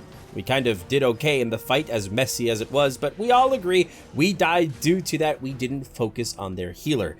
I personally still have a hard time telling in the heat of the moment who is doing what. Just keeping it real. I don't really know what I'm doing. But hey, back home I saw that I got further in the Elder Adventurer part of the tree, so that is really cool. As for re-equipping, well, your boy has at the moment his tank gear, so that's gonna be the threads for a bit till I can restock. One aspect of the game that I wanted to have a crack at on day 47 was faction warfare, so all of us flagged up for Thetford, rocking the cool Cape colors. The reason we are doing this now is, on the faction map, you can see all the royal cities and their territories, but every so often, the bandits in the center city of Caerleon take over their neighbors' territories, essentially making a ebb and flow of conquering between all parties. And whoo mama! That was a whole lot of players ready to do some conquering by taking over forts and beating the bosses in the middle. Essentially what I like to see as a massive, big ol' game of capture the flag. I have no idea what my abilities do. I can't see to tell if I'm hitting him or not. Let's go. I think he died. I don't know. Did he? Yeah, he died. I can't see, guys. What's going on here? There's so many people. Crazy. Did he die yet? Yeah, I think so. I think he died. Let's leave. I'm going for the chest. I'll back you up. I see that one red dot down there. Yep. Prodrax is down there just... I'm doing my part. I want the faction points, man. I don't care about the chest. Takes a second. Nice. Alright. Everyone grab their loot. Let's go. Yeah. 17 we're going to Camlan. Yeah. What is Camlan? Static dungeon here. Oh, so Camlan is a static dungeon. Yeah. It's where, like, if we want to do a big group thing, like guild thing, this is where we go. I think there's like 100 people here right now. Look at that. What is this? What are we fighting here? Everything. And the group was here. Something. Something was here for like half a second. We got a group of 100 versus 11. It'll be fine. We'll be fine. We'll be so fine. Wait, where are you guys? We're already on the next map. Oh, we're following the bigger group here. There's stupid groups in this map, Jesus Christ. Oh, this is about to be a fun one. Fort Sterling is capturing this end as well. Uh-oh. Oh, this is gonna be a slaughter. Okay, so they're on the top, and we're taking their bottom. Vault is way behind, but don't worry, you'll likely not die that way. I can't even see my mouse! Welcome to faction warfare. Oh, they are coming. They are coming here. Oh no. Where's my horse? Where's my horse? Where's my horse? Oh my god, I'm about to die already. Oh no, I see so many reds on top of me. Sayonara. I live. I mounted. I want to try and regroup with all of y'all. Okay, there you guys are. Okay, we regrouped. Oh, that was a mess. Oh, they're pushing us though. They really are pushing us. Yeah, it seems like we're getting backed out into the next map, back to where we came from. Never mind. Just That kidding. looks like Martlock. Yep, that's Martlock. They're Martlock already here. They're pushing us. Martlock is ruthless. I always avoid Martlock's fights. So what now we're doing? We're gonna have Protorex get some slate. So what about now? We should retreat or? Our small party made an escape before getting stomped. However, we were heading straight into Camlin, a tier 7 red zone where we collectively decided we don't want to die here chased by an army, so into a 7.1 group dungeon we go. Look, we did not desert the war effort, okay? This is called a tactical retreat. I had the aggro on him, so pinning me down from afar. Hey, this fight is boring. I'm gonna take a knee. Why is it that you never died? There we go. I got 5,000 silver, guys. It's making a dent in my 2.69 mil.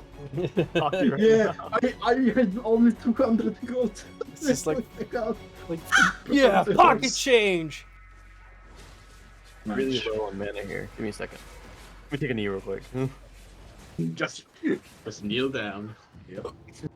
Enemies on you? Just take a knee. Yeah, just take a knee. This guy with Protorex, get up. Hey, Protorex, what are you doing? Why aren't you taking a knee? I'm taking both the knees. Oh, look, Crow went down. Oh, damn. You proud of me? What's in a blue moon? Crow's proud of me, guys. I finally went down. One of us. One of us. Oh no. That's the last thing we needed. We needed you to get us up to your level. This is the opposite of what we wanted. I think Vault is AFK. Of course. Vault, come on. Gosh, Vault. Let's drag it right on top of him. Yep, come over here, big lava monster. Come over. Like, oh, she woke up. He's listening to us. Wiki, exit Becky. Vault says, no, I'm experiencing the mother of all lags. Oh no. Oh, I actually got it back for once. Oh wow, did it's you? your 5 pendant. I'm rich now. There you are. I hear sarcasm in your voice. You're actually rich. Come on, man. Come on, man. Lie to us. Come on, man. Lie to us. Didn't you get donated like 20 billion in guild funds? Those are guild funds, not my funds, okay? That's a difference. They are practically your funds. Yeah. I don't use the guild funds for my own purposes. Let's go. Schmoll time. Here's, take some shields. I'm keeping his aggro quite well on me, kind of, but the thing is we're also piled together, so... Yep. I got 8k. I got 16k, I got some Master's Cleric sandals. We're doing okay. Because we have a good team comp now. Like, I'm going down now a lot, but that's kind of, you know, my whole shtick, so... I shrunk her. Yo, that's nice. Nice. I love being... Ah, that imp! Kamikazed me! Ah! Come on! Wait for him, yeah. Deeper into the dungeon we dove on day 48. I gotta say, I am actually for once okay at keeping the aggro. Unless maybe I can shrink it. I can shrink a box. Let's go. Pretty cool. Yeah, we deal more damage to it now. This would be really good for moving. just shrink all your furniture. Yeah, I know, right? Finally, we reached the final bridge, and at the end of which was a giant room filled with skulls, and of course, the final boss. Oh, that hurt. Oh, whoa, that still hurt me there? Oh, what the... It's all down to Protorex in here. Oh, no, all down to Hierophant. Never mind. I correct myself. The wheels on the Hierophant go round and round, round and round, round and round. Alright, make sure all your abilities are PvE. Chest Beast. I think everyone should have that. Mend wounds, right? Yep.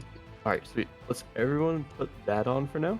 And that way, we can basically kind of rotate who's healing and who's not. Oh, you know what? Oh, I forgot that you can't use that healing ability while in combat. Oh. Everyone leave. Yeah. Because it's gonna redo Okay. I completely forgot that you can't heal while in combat. Should I just go for Enfeeble Aura so we try and melt it faster? Yeah, I think we should be fine with Enfeeble Aura.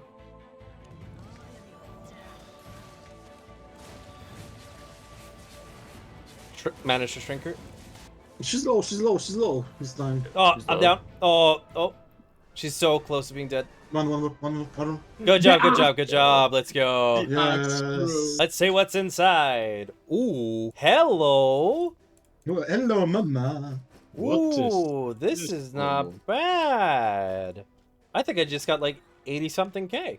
Nice.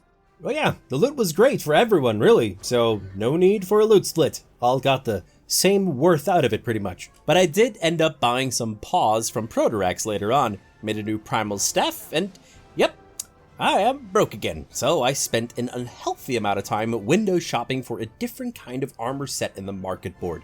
This is when I had a breakthrough, a eureka moment. I could feel the bumps on my brain forming. But this plan needed some prep, which required this here Tier 2 Scholar Robe and Tier 3 Mercenary Hood. And with this Tome of Insight popped, unlocked Cloth Robe Fighter and Leather Hood Fighter. First up is the Hunter Hood, on which I chose Retaliate to reflect a hefty ton of damage back to the attackers, and Balanced Mind for some more damage, defense, and healing improvements. My animal remains from the hunts days ago were sold to help fund this next piece, which is the Cultist Robe. Yes, this idea stemmed from the fact that high tiers of this robe have feathered shoulders. But hear me out. On it, I chose Frost Shield for a defense boost, slow on enemies, and also like the hood, Damage Reflect. So now my set is much different than being a tank. I am essentially a walking Uno reverse card. I did keep the Guardian boots on though for some more defense along with the buff selection and rejuvenating sprint for the heals. With these new threads, there are two things that I still need. Fame to level up these pieces, and money. No surprise there. And to knock out two birds with one stone, I went to skin animals for their hide, since fighting them gives me the fame, and hide sells for quite a bit.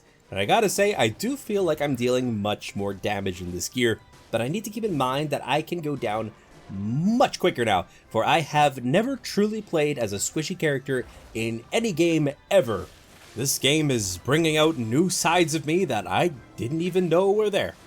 I fully dove into hide gathering for the entirety of day 49. Didn't care that it was low tier since these kills are faster and it still sells for a decent coin. Also helped to complete my daily for an insight tome to progress the items even further.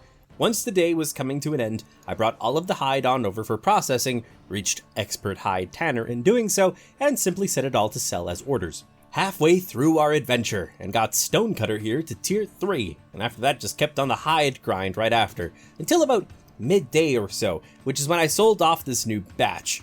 Wanting to switch things up a bit, I partied up with Kage and Planet to do some 3-man hunts, but Protorax was in a dungeon with a friend of his, and they couldn't beat the final boss, so we rushed on over to the spot, popped on in, and popped that final boss out of existence, granting all of us pretty standard loot, no need to split it, but that did unlock me Cultist Combat Specialist, same for the Hunter Hood.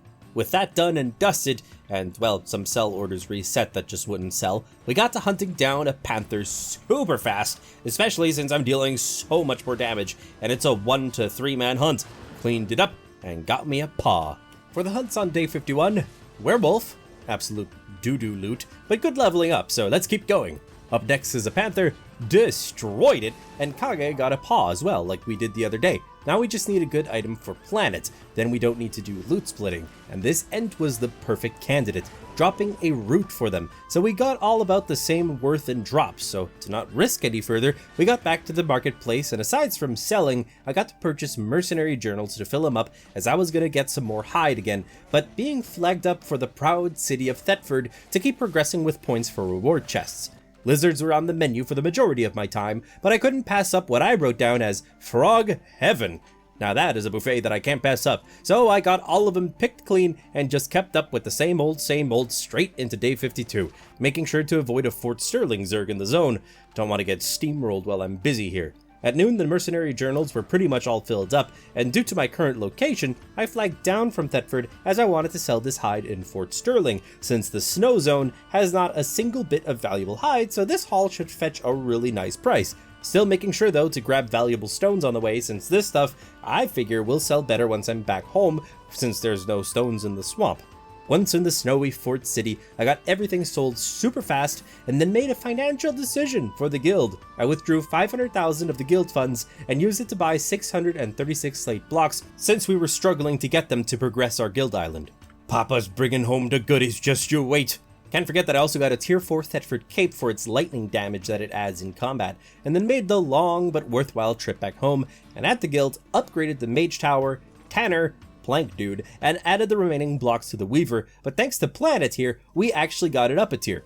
53 was fantastic since I could afford an iron campaign chest thanks to that I was repping for Thetford the last few days, and inside was like 20,000 silver, some sellable items, but the main course was some high tier tomes of insight that once used got me leveled up so much that I could wear this new tier 5 cultist robe and hunter hood that I bought. Looking good, the feathers on me suit me just right if I do say so myself. Also got 2 tier 6 stone journals, and from Protorex purchased 3 bear paws, each valued at about 50k at this point in time, and with 1 more bought from the market, tier 4 wood got, and turned into planks, crafted 2 primal staffs, but I am just 1 more craft away from being able to level this skill up to become primal staff crafter master, so sold these 2 as orders for 440k, bought 2 more paws, crafted 1 more staff, and learned the level up. Nice! Now I just need to get rid of this new one. Big money should be coming up soon, like 660,000. To round off the day, we just hunted down an imp for some imp horns, and a bear, which generally still until now has been a really stable source of income thanks to their prized paw drops. Nice. And I'm glad we got to safety without losing all of our things again, which has been a unfortunate common trend for us. After some loot splits on day 54, we decided to head on over to Roads of Avalon since we felt like the hunt drops were, well, dropping a little bit in price, and some good fame would be nice for my new armor idea. So we rode on into a red zone, hopped in for some loot, but quickly fell right into the hands of an organized enemy squad. And it's alright. We can just probably go through it. Yeah. Although he might be. Wait. Oh, there's one more. Oh, there's threads here. Yeah, let's just keep going. Oh, they're probably gonna want to hunt us down. Oh no. They're following. And there's so many of them. Yep, this is it, boys. Nice. We tried. Yeah, it was nice knowing you. It's... Oh no. The only portal here is where we came from, so we need to backtrack. Oh my god. Run. We need to backtrack. I zoomed past them. I'm running forward. I'm back in the previous zone. Okay, I'm in the next zone. Yeah, I just got dismounted. Oh shit. Okay, just try to stay alive. I'm trying to back you up. I'm with you. Yeah, I don't think we can take them, honestly. Nope. Oh no. Oh my god. No, leave me alone. Oh no. Do you want to fight, Pro? Do you want to fight? I mean, we can try. Oh, you're basically dead already. Yeah. I don't like this. Yeah, you're dead, and I'm gonna die, yeah. Of course, the first group we come into is our clan of 8. Yep, that's the end for me. I'm dead. Well. Down to my loincloth yet again, but at least not all of my staff sold, so I could just cancel a sell and have one back, and just got straight to reequipping, since we figured, maybe a tier 6 dungeon wouldn't be so rough. So after a bit of searching, the 6.1 seemed like the perfect idea. Oh my god. What is this damage? Why is he dealing 500 damage a hit? What is this? Why does he deal 600 damage a hit? So we can make it. Okay, guys, I don't think this was a good idea. Nope, I don't think this was a good idea at all. Yeah. Retreat? Yeah, just leave. Okay, bye! Bye! So, yeah, we went out and found a regular tier 6 group dungeon, and I for some reason was getting focused immediately by all mobs, all the time. And to make matters worse, hostile Reds found us all the way down here, itching for a fight. Oh, there are people here. This is bad. They'll want to pick us probably once we go down. Yeah, I'm dead. Are they flagging? They are flagging. They are flagging. Yeah, okay, now I'm gonna lose everything on me. Okay, I'm getting up. I'm up. Oh! I killed one! I killed one! This one is almost dead. This one is almost dead. You get him? He's Second dead. one's dead. Second one's dead. Oh, he's gonna. Oh, he died to mobs. Yeah, I'll just kill him. He's dead. I'm gonna go loot the other two guys. See, now that is good PvP, when we actually win.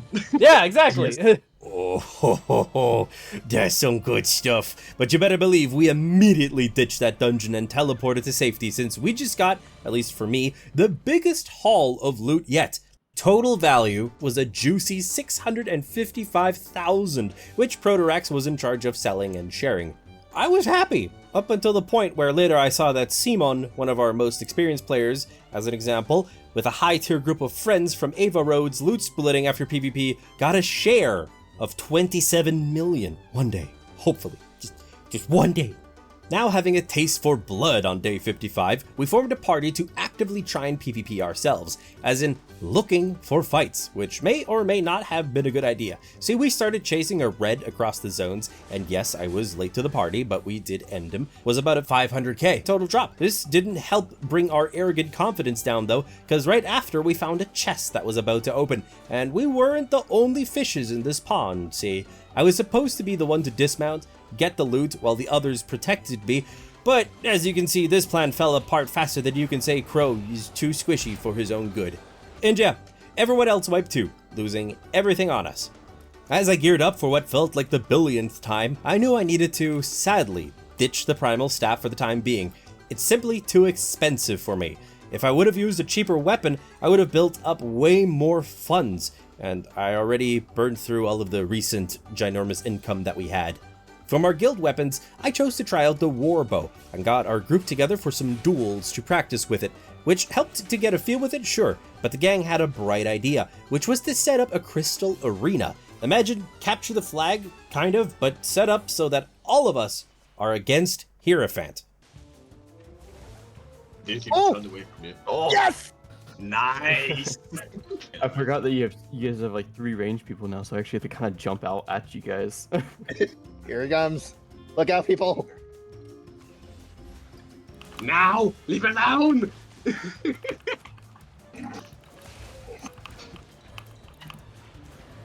Oh, so close to Crow. Yep. I popped my 85% reflect there last minute because I was like, this is where I die. Oh no! Oh, I just got stomped. You guys all spread out in the wrong directions. No. You mean the right directions? Well, the right direction is for you, the wrong direction is for me. Jesus, what? She's running away!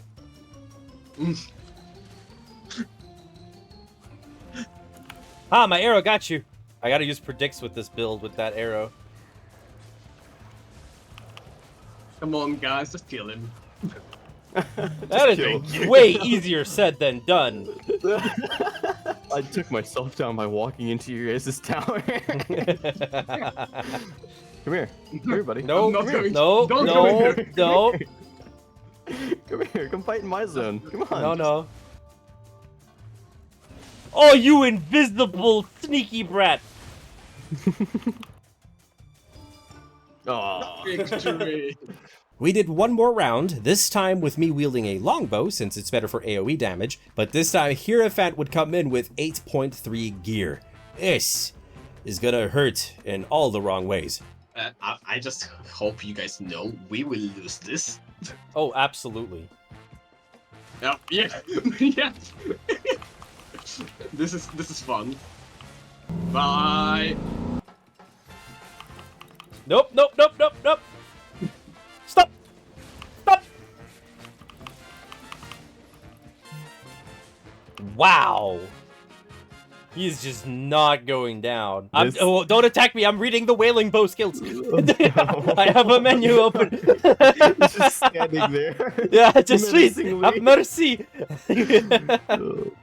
Alright, I don't have the menu open anymore. It's all fair game now.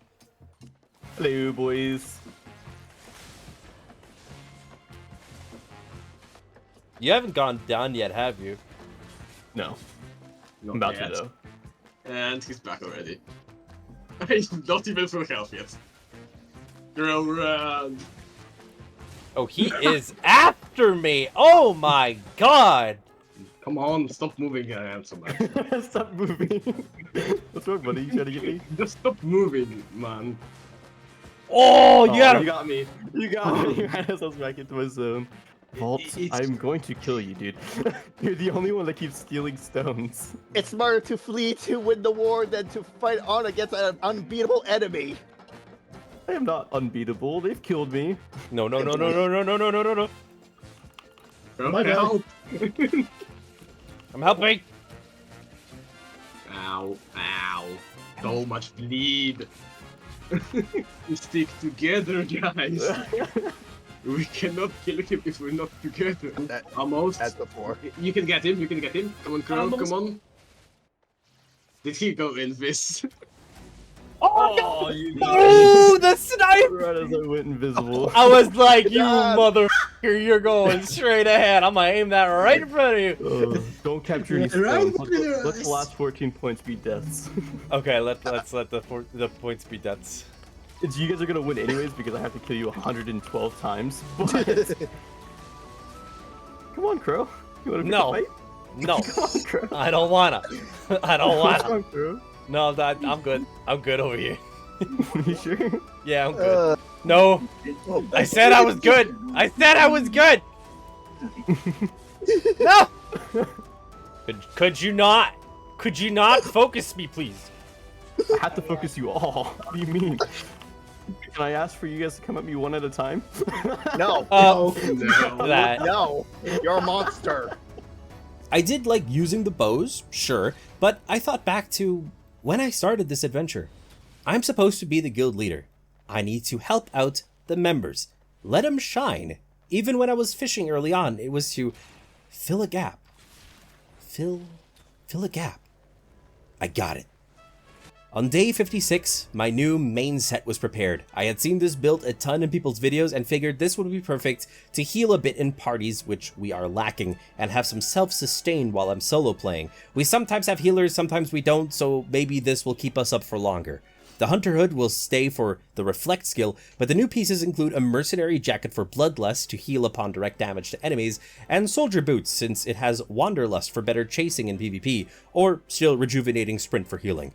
For the weapons, I wanted a Druid Staff, but didn't have the level for it. For the offhand would be a Torch, and in case it's hard to tell, this set is relatively cheap compared to running the Primal Staff all the time. The Fire Staff was bought for leveling and Tomes of Insight, popped them, and apparently that was useless since the Fire Staff progression isn't the same tree as the Druid Staff. So I bought a Nature Staff, popped some more tomes, so now I can wield the Druid Staff, along with a tier 4 Torch as well as a Mercenary Jacket for that Bloodlust. And I gotta say, looking very sick. One hand for crafting plants, and the other one for creating arson. I'm just joking, the torch just speeds up my attacks, doesn't really burn anything. To level this main set, which I'll explain how it works, I set out to get Hide again, since it's a risk-free, profitable way for me to progress. But for some reason this day, everyone was out to get me, like this red player that just decided to throw down in a yellow zone. I don't know why, but okay, sure, do your thing. I respawned, losing nothing, but what was the point of that? Moving on, I had to ditch this zone since I kept getting chased for no apparent reason, but hey, as I was getting Hide, I got another Grim chest unlocked, 50k in coin, decor, and tomes that got to unlock the Revitalize spell on my Druid Staff, which I am liking a lot. See, the hood helps to reflect damage, the jacket allows me to heal off of damage, and the vines that I summon shred into my opponent, allowing me to heal very nicely alongside my healing spells on the staff, and the torch lets me do all of this more often. And yeah, this gives me a ton of self-sustain. It's not great for group healing, but it tops people off and is good for me.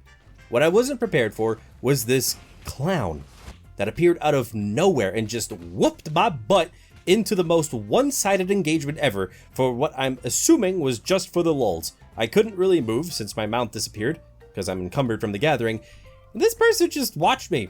If I would move, I would get whacked. Like, what did I do to you? As annoyed as I was still laughing since I was just flabbergasted on what the heck was going on. Eventually, since I wasn't defending myself, I got sent 6 feet under, only to respawn again, having lost absolutely nothing, and continued to get Hide all day. Straight into 57. which after a while of doing this, went on over to Fort Sterling, sold all of my hide for a good price, and bought a tier 5 set comprised of the staff, mercenary jacket, boots, and the torch. And on my way back to Thetford, couldn't help but stop and notice we looking fresh, and the colors all combined. This is very important, okay? Trust me. My next purchase to combo with this set is roast pork, since this food heals you based on the damage you deal. Curious as to what this set is capable of, I went to look for a tier 4 group dungeon just to test it all out. And on the way though, gathered this 4.3 hemp that is worth so much money. Bro, that's like, I don't know, it's not much for pros, but this is the easiest money I've made in like 57 hours of playing. Into the dungeon I go, and sure, I don't do tons of damage, but I did manage to solo a dude with a group symbol on him, so this set is technically better than all my others. I just don't deal well with larger groups, as you can see, so I left to practice in a solo dungeon, which I might say was an absolute cakewalk. I unlocked the Pest Lizard mount from this month's progression rewards, which had me super excited. I did get a little bit overconfident on the final boss, but after adjusting my playstyle, beat it easily, all for some meh loot. But it's okay, I was here just for practice. Along with the Pest Lizard was a cool fame for my player icon, and once on the surface again, brought out Leroy the Lizard, who looks absolutely smashing. Can't even shoot poison clouds. It is worth a couple 100,000 silver, but I do not plan on selling this thing. This is my prized possession. The high tier hemp earned me a whopping 73k, and money was on my mind since I am not using the bear staffs at the moment, and even though they are dropping in price, the paws for them are as well, leading to making money off of crafting them more accessible. So I set up some buy orders for paws, hoping for a one-way ticket to stable income. 58 had me buying skinning gear since I went on an expedition to reach expert on it for even more valuable hide. I mean, if the special hemp was worth so much, high tier hide can afford my mortgage, retirement plan, you name it. I did in between help out a Zerg with some conquering, just for the heck of it, but didn't lose focus of my goal, reaching expert skinner, so now I can get up to tier 5 hide and enchanted tier 4. A little noise caught my attention though. A wisp nearby opened a portal of legendary tier. Curiosity grabbed me by the throat. I hopped in with no hesitation at all, and wow, this place is magnificent. Love the vibe, as well as the fantasy-styled creatures that call this place home. Shame I took their skin. This place did have my attention, and I will be back once I understand it more, but for now I left to sell off what I got in the day, and seems like my paw plan is gonna pay off. Oh yes indeed. A good call I made on day 59 was to buy a Lyndhurst cape, which has the ability to regenerate some of my energy. This was crucial since me as a sort of half healer, Protorex as our melee DPS, and Kage as our mage DPS, went to do a tier 6 dungeon thinking little of it. It was kinda cool that we all looked similar, as if synced up for this. Sure, some of us went down from time to time, but the team composition felt better than other attempts. Feels like we are feeling ourselves into the game. What is this? There, I healed you a little bit. They're almost dead, dude. You could probably finish them. There's healing on you. Okay. There's another heal. Yeah, for just staying alive, your build is great. Yeah. It's not crazy damage, but at least I don't go down all the time, which I always was doing. I mean, let's put it this way, though. I couldn't keep up with healing the 3 of us, but I did keep myself and Kage alive in the end there, or else we both would have gone down without those heals. There was a lot of heals on you there. There, try to heal you a little bit. Okay. Nice, now that guy's down. There, oh, just saved you there. Whew! That was close. That was close. I like being a healer. This is not bad. And it's really important. Yeah, I'm keeping you topped off really well, even against this boss. And I'm out of mana again. Okay. So I can't heal much. Oh, a little bit. We should be able to get him even if I die here. There we go. Nice. Wait, I'll open. I'll open because I have premium. Yeah, like I was supposed to ask if you have premium here. Let's see what's inside. Normal stuff, but that is 17 baggies of coins. But this was just a mini boss, I think. Yeah. Yeah, I might just stay out of that. Got you there. Oh. Be careful. We should be fine here. There we go. That now the Limhurst cape activated, and you see now I'm back to max mana again. Yes, it gets you back to mana. It's really helpful. Let's focus the little ones first, just so they're out of the picture, because we might wipe. But at least then we got the 2 little ones out of the way. Okay, 3, 2, 1. Yeah, they're out. I'm keeping you tapped up. Okay, that just ended, so that we're fine, and we did it. Nice. Awesome. We're doing good. Yeah, we're doing pretty good for that group dungeon as a 3-man only. Yeah, for a 6th tier. 2nd floor, baby. Yeah, that thing hurts a lot. Nice. Mini Engage. boss. Don't worry, I should be able to keep you healed up through the fight. Hopefully. It goes down. Oh, wow. I did not expect that. Yes, go. Be careful. Now. Woo! Okay, Bro's down.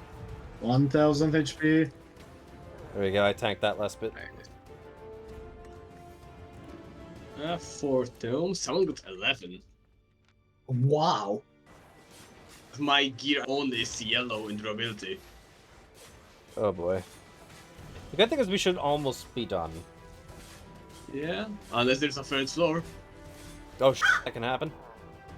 Yep. Yeah. Well, see, we all had a ton of damaged gear by now, and this dungeon seemed like it would never end, so we called for aid from the guild. And on day 60, of the 3, Kage stayed behind in the dungeon while Protorax and I left to repair our gear, so that the dungeon wouldn't despawn. Once back, I swapped into my tank gear since Soup of our guild would join in as a healer. The 3 of us rode on back to the spot in the red zone and proceeded to clean up the 3rd floor. Another bird and a mage. Let's clear these rangers on the left. Oh. Oh, yeah, you no. know, the bird immediately aggroes. The boss is coming. This is gonna be rough. Can Focus, you, focus do bird, aggro? focus bird. Bird is down. I got feared. Okay, watch out, Pro. Leave. Yep. I might just sit here. Nice, good job, good job. Watch out. Don't get the other ones though. Oh, the lightning from my cape. Got them all. Yeah. Thank you for those heals. Oh. Just gonna shrink them both. Nice, Second good down. job, good job. Last one. Goes down. Nope, I'm alive. The raven is down. Ah, the raven. The crow is down. I'm like, no, I'm not. Wrong bird. Wrong bird.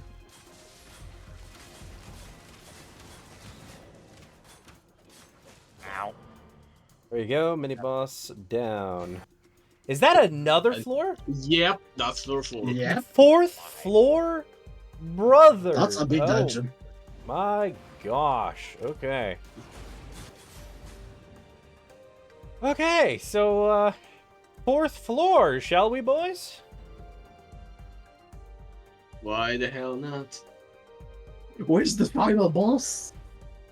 Man, this is the longest dungeon ever. Okay, mini boss. Let's go. 3, 2, 1. Oh no. Okay, he's aggro. Okay, we can do this. Oh, that pulled all the rangers in the back as well. We didn't clear those first.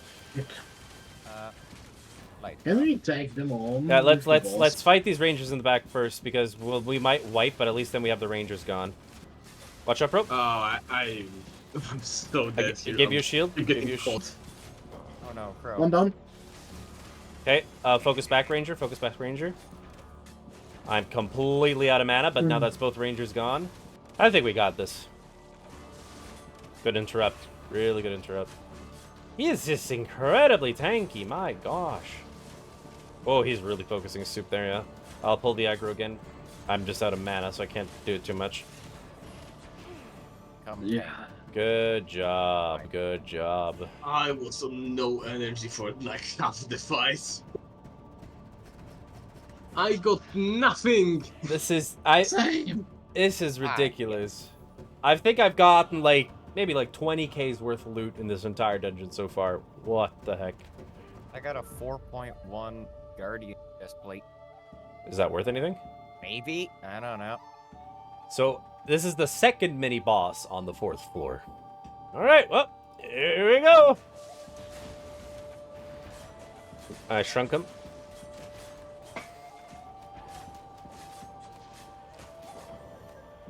Alright, I'll open this. I got only 2 tomes, why? 6, my boy. I'm getting scammed so hard.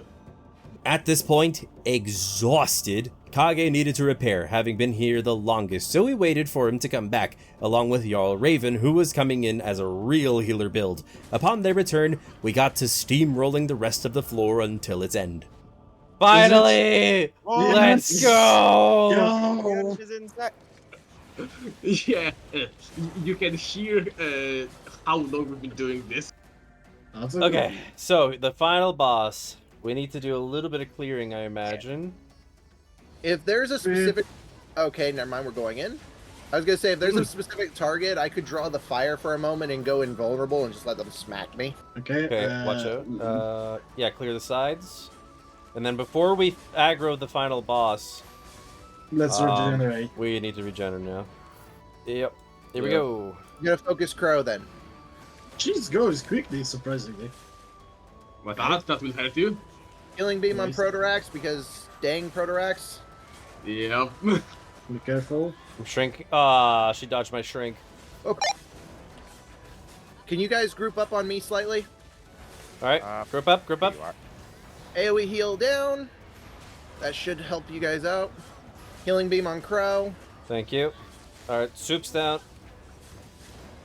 Okay, we got it, we got it. We got it. Good job. Okay, wait, it's a purple chest, so we'll just wait for Soup to get up. Okay, so this took like 2 days. 2 days to complete. And I got like 25k worth of loot till now. If this doesn't have something good, I'm gonna be so upset.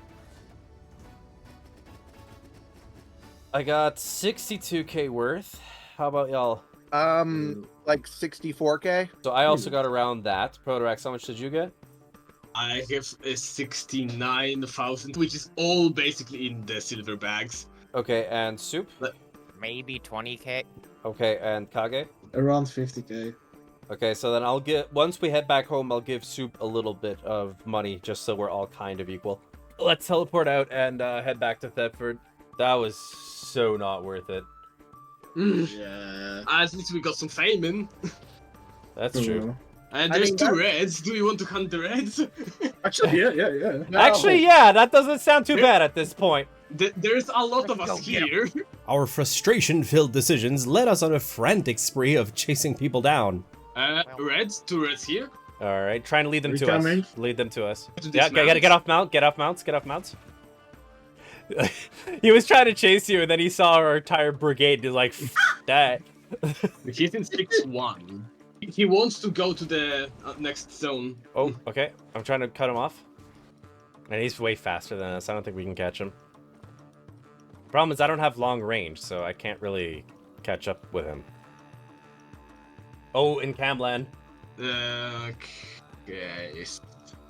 He went all the way up here, but at this point, there's no point. Like, we'll never catch up to him. There's no point. Sadly though, since we are such a large party of red-flagged players, everyone ran at the sight of us. It resulted in no considerable profits, so we decided to take out our anger in roads since there are always people that want to fight. And as you can tell, yes, we did some chests here and there as well. Might as well get some fame and standard loot, but it's fine. I'm gonna want to enchant items later with runes and souls anyways.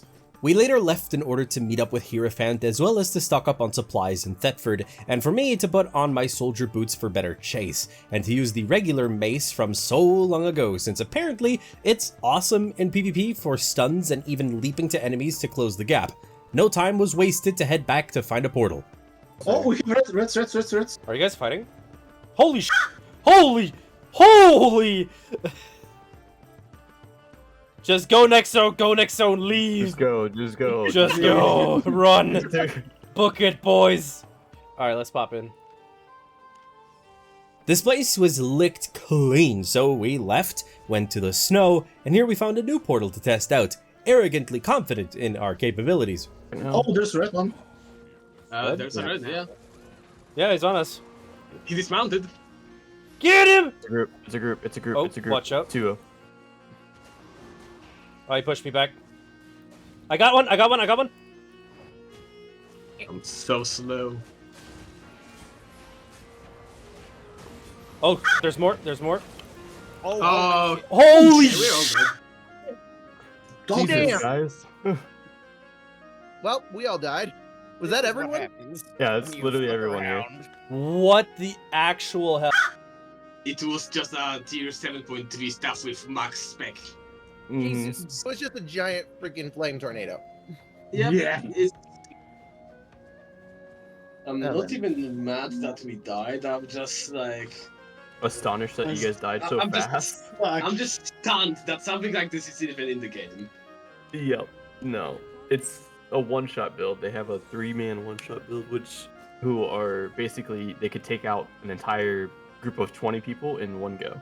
That didn't stop us from keep on attempting to hunt down players on day 62. This time, however, me in my new druid set though.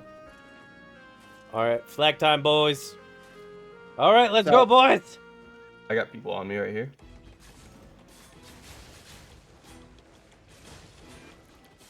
Nice, that's one down. There's more people here on the left.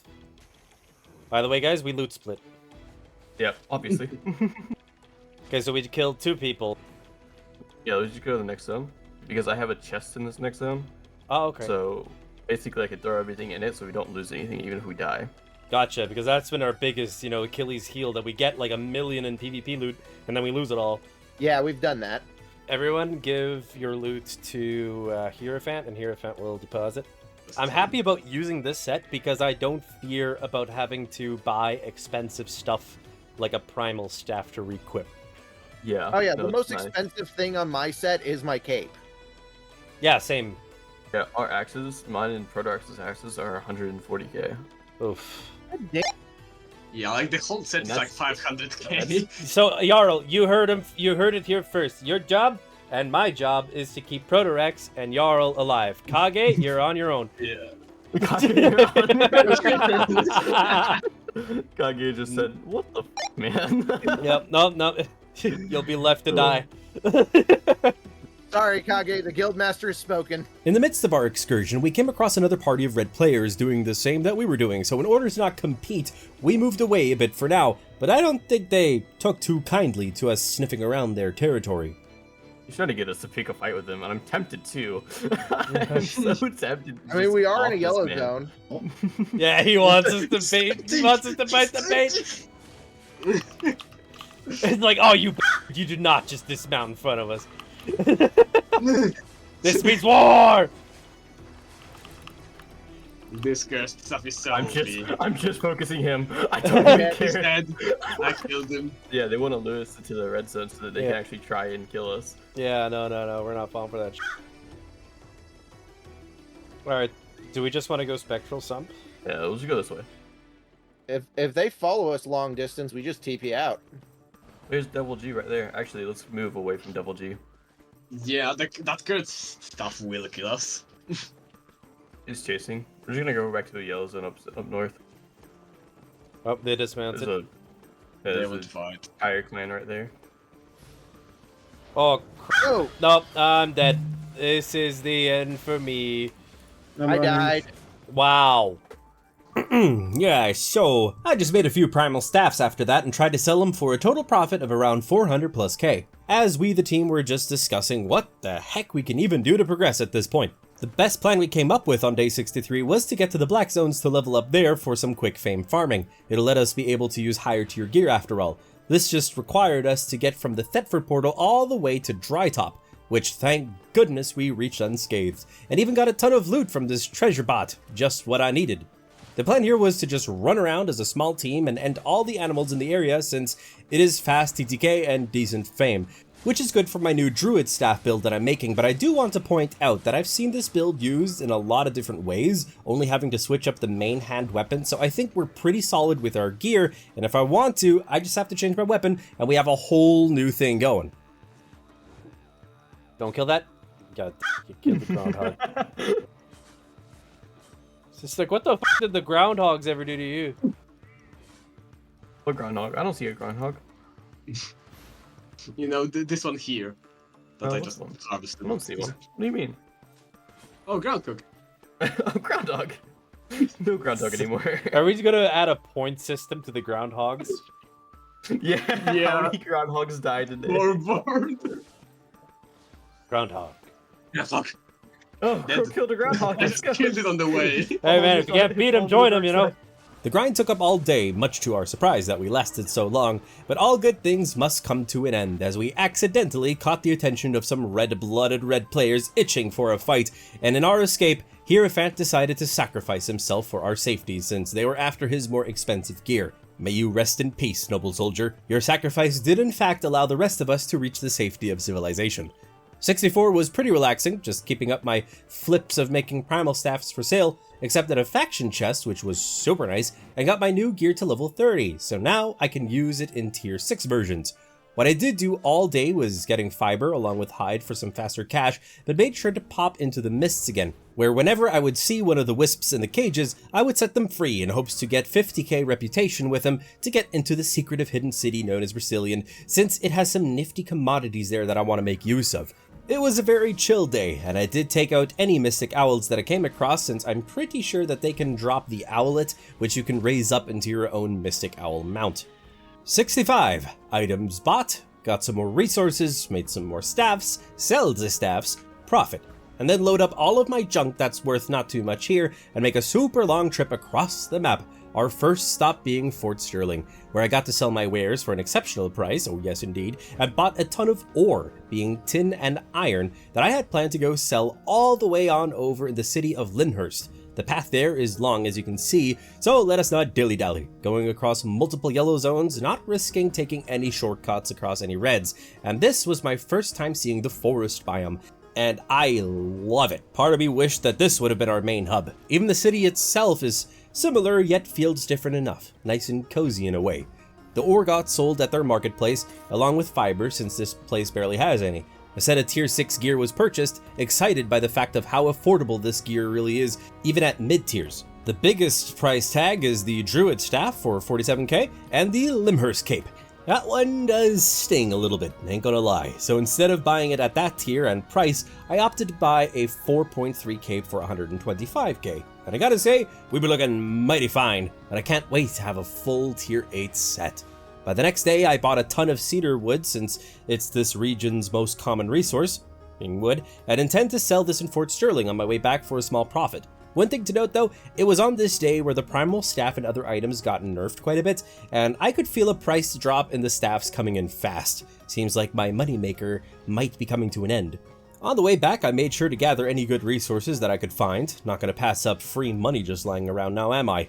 Once back at Sterling, sold all my goodies, and set up a buy order for more ore that I'll come pick up later. As that order was being filled, I already made my trek back to Thetford to sell a few more stones and ore, because you can't come across those in the swamp, and having completed my journey, I hopped into a common mist portal as I was dead set on finding the hidden city Brazilian, saving as many wisps as possible, starting here this day with 1.6k rep out of 50k. But yeah, free tons of wisps, gather here and there, complete the daily activity, leave wisps as they close, hop into an epic wisp in hopes for better resources, and just grind out them points like my life depended on it. Even had a red player pull up on me and almost managed to take me out, but thanks to some quick thinking and invisibility potions, I managed to cling to dear life and escaped.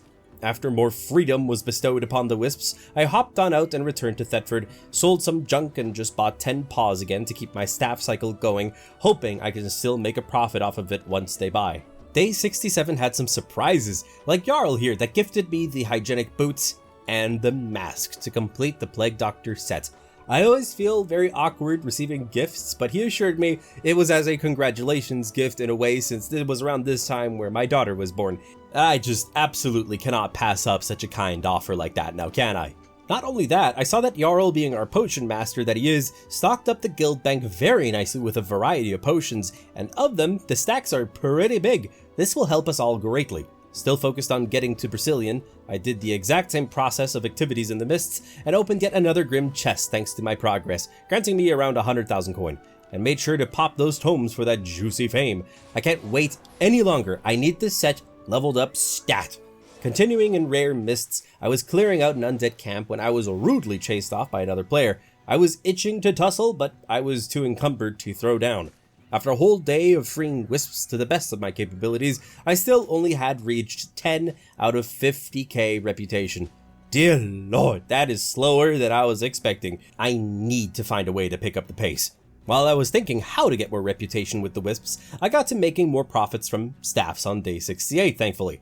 And then figured maybe I just need to take a step back and do a new activity to freshen up my brain, and what better relaxing activity than a corrupted dungeon filled with demons and potential player killers coming in for 1v1s. How nice.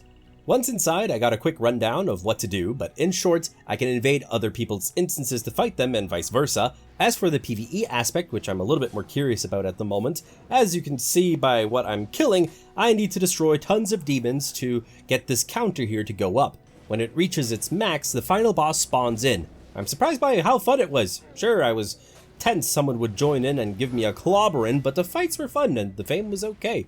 Which is what got me to the rank of Elder Adventurer, the peak of that tree, which lets me use many tier 8 items, if I ever will be able to afford them.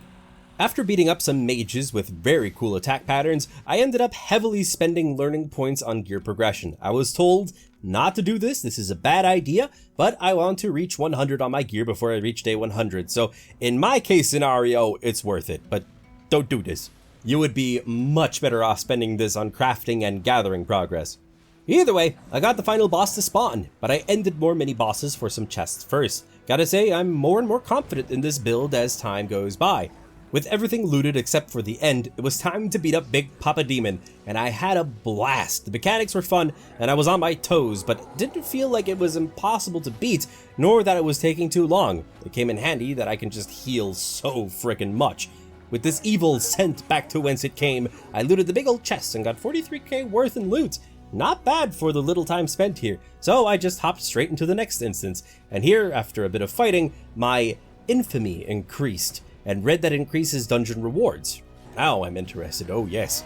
The dungeon, however, once cleared, wasn't very lucrative, only like 8k.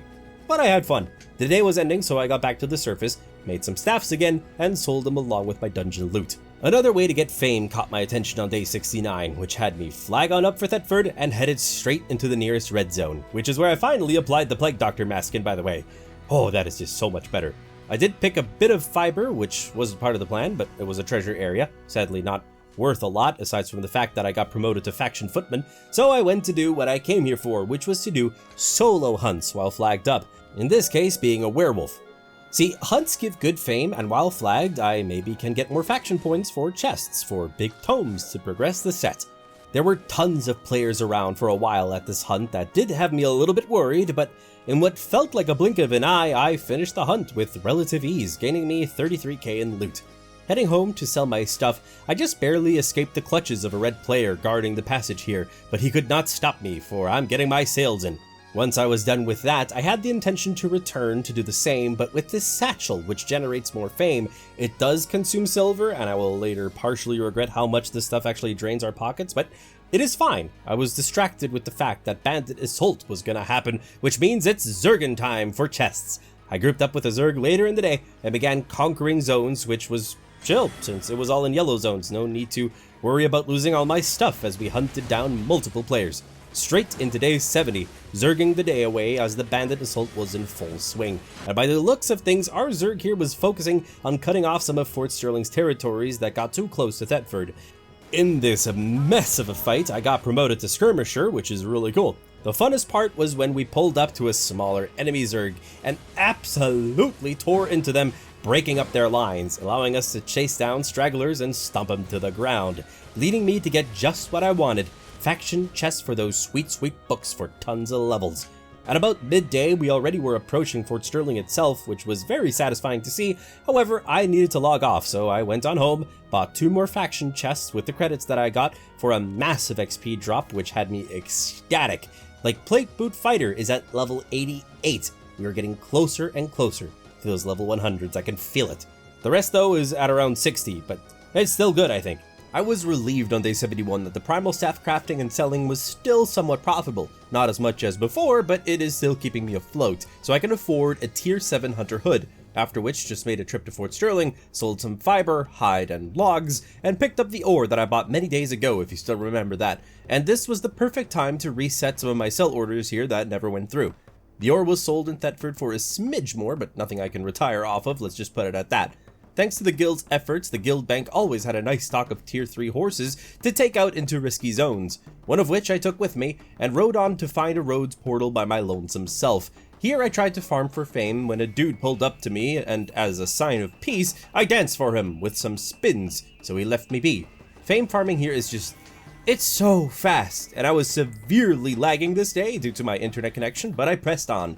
Even past 3 more reds here. They didn't seem too interested in me as they rode by, and when I reached a area with some mobs, I did see a dead body. That's not ominous at all.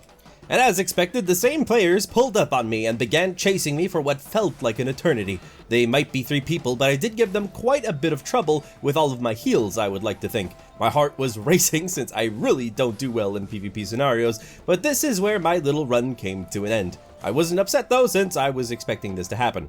Re-equipped into some low tier gear and bought some tomes, which I used to force some levels into my system. So many of my items got all the way up to a minimum of 60, the highest still being the plate boot fighter at 91 right now. We are dying a lot, but we are creeping closer and closer to our goal, and to celebrate this, I bought a whole set in tier 7.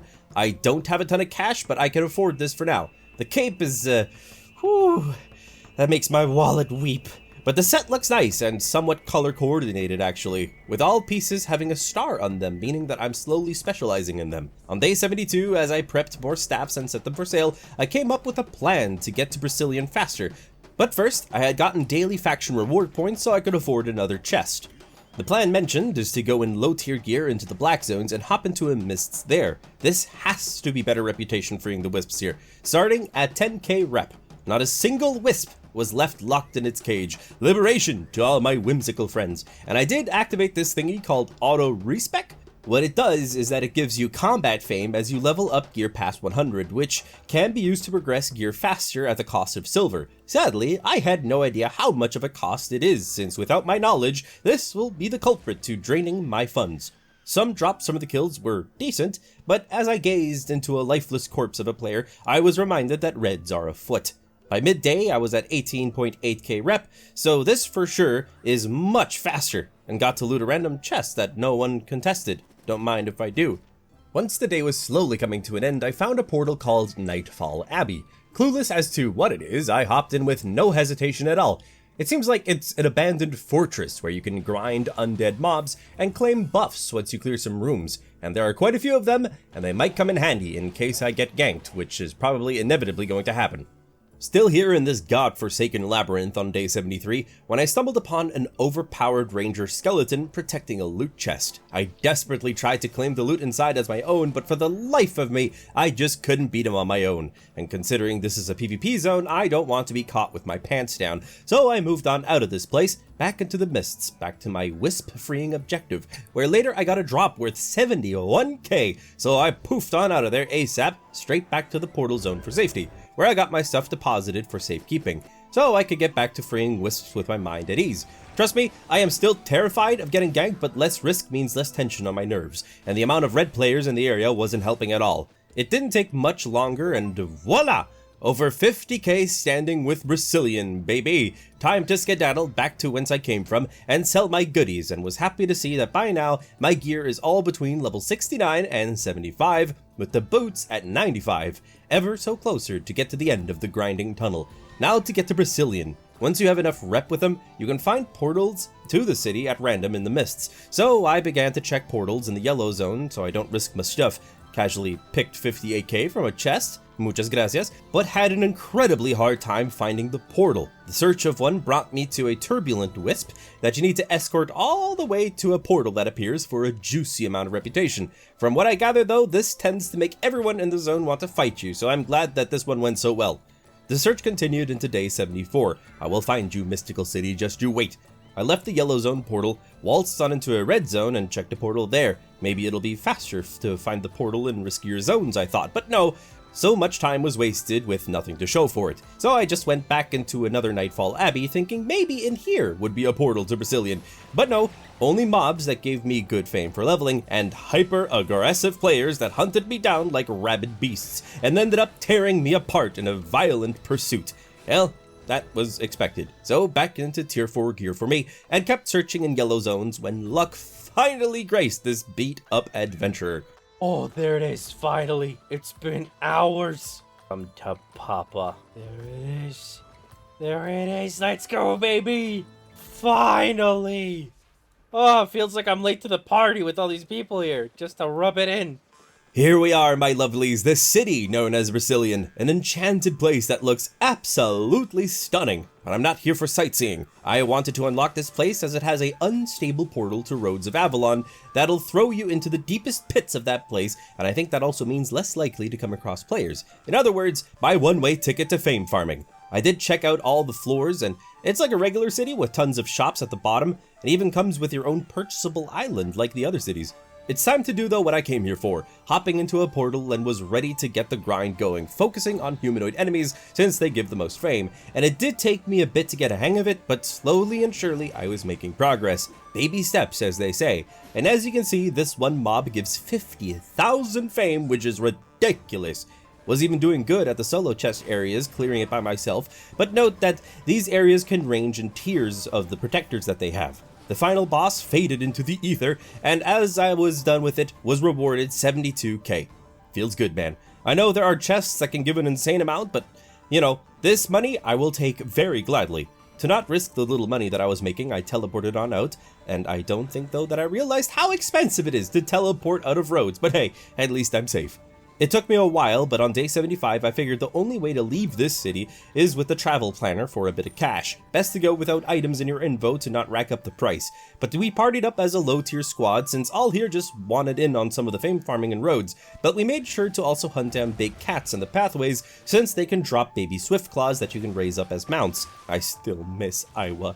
Dodging reds left and right successfully, thank goodness, we got to regroup on later with Protorex and Soup, so we went on to the black zones for the roads there.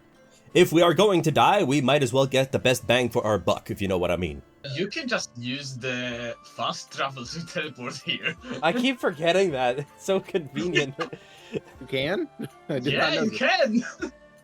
It's free! It's free! Just don't interact with anything on the way, because that'll take away your invisibility.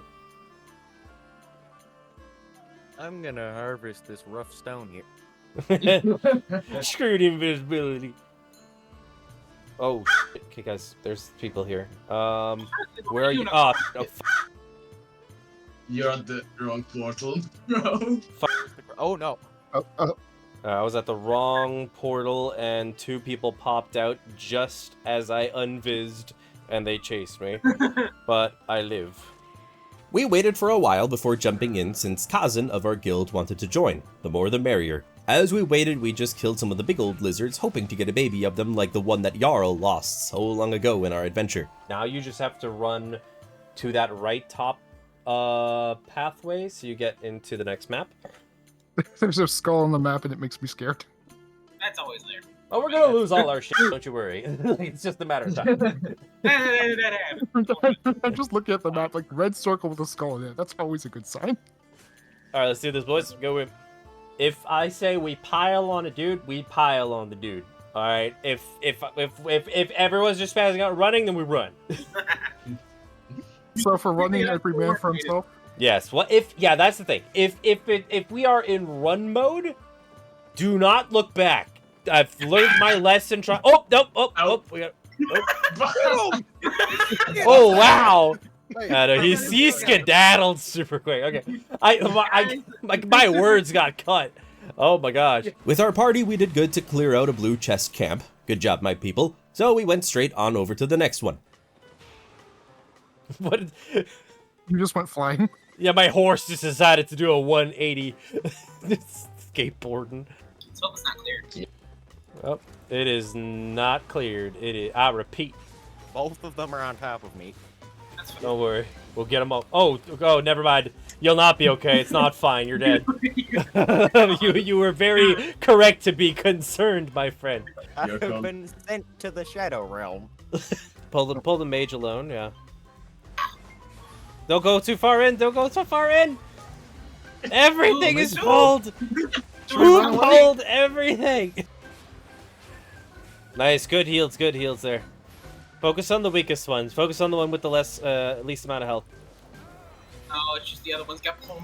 Oh, those ones got pulled. Okay. Okay, now don't pull anything, please, for the love of God.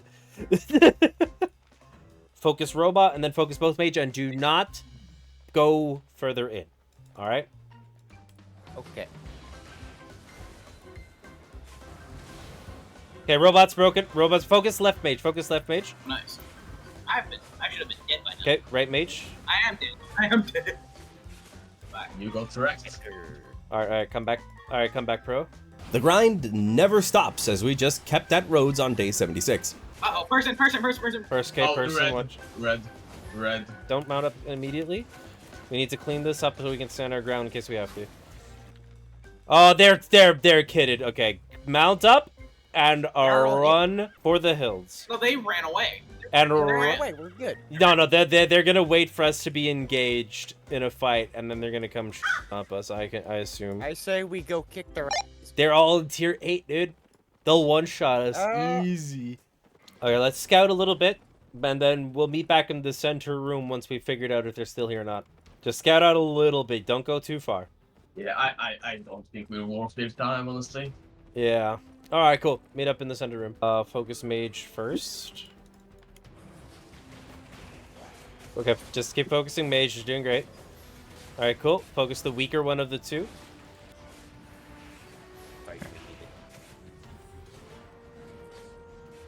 Two down.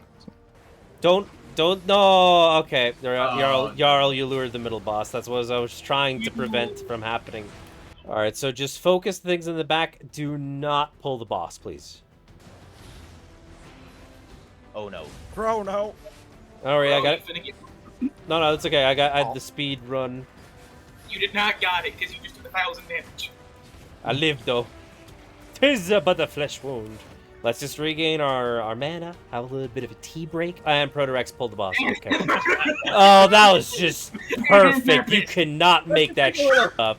God, motherfucker. Oh, you pulled all of them. That was just perfect. Oh my god. Good job, boys. Nice. That's a whole whopping 10K. Let's pop into the portal that's super close to us. Go to the next zone because we beat all the chests here. With us now being 2 men down for the time being, doing a group one's going to be a little bit tough with our current setup. So what we should probably do is we'll just start clearing our way through the pathways to get to the green chest, and that way we get fame, and the green chest is something we should be able to do as just us. Oh, there's a shark here of people wanting to block a road, so there have been people PKing here, so watch out. Oh, a humanoid. Kill him.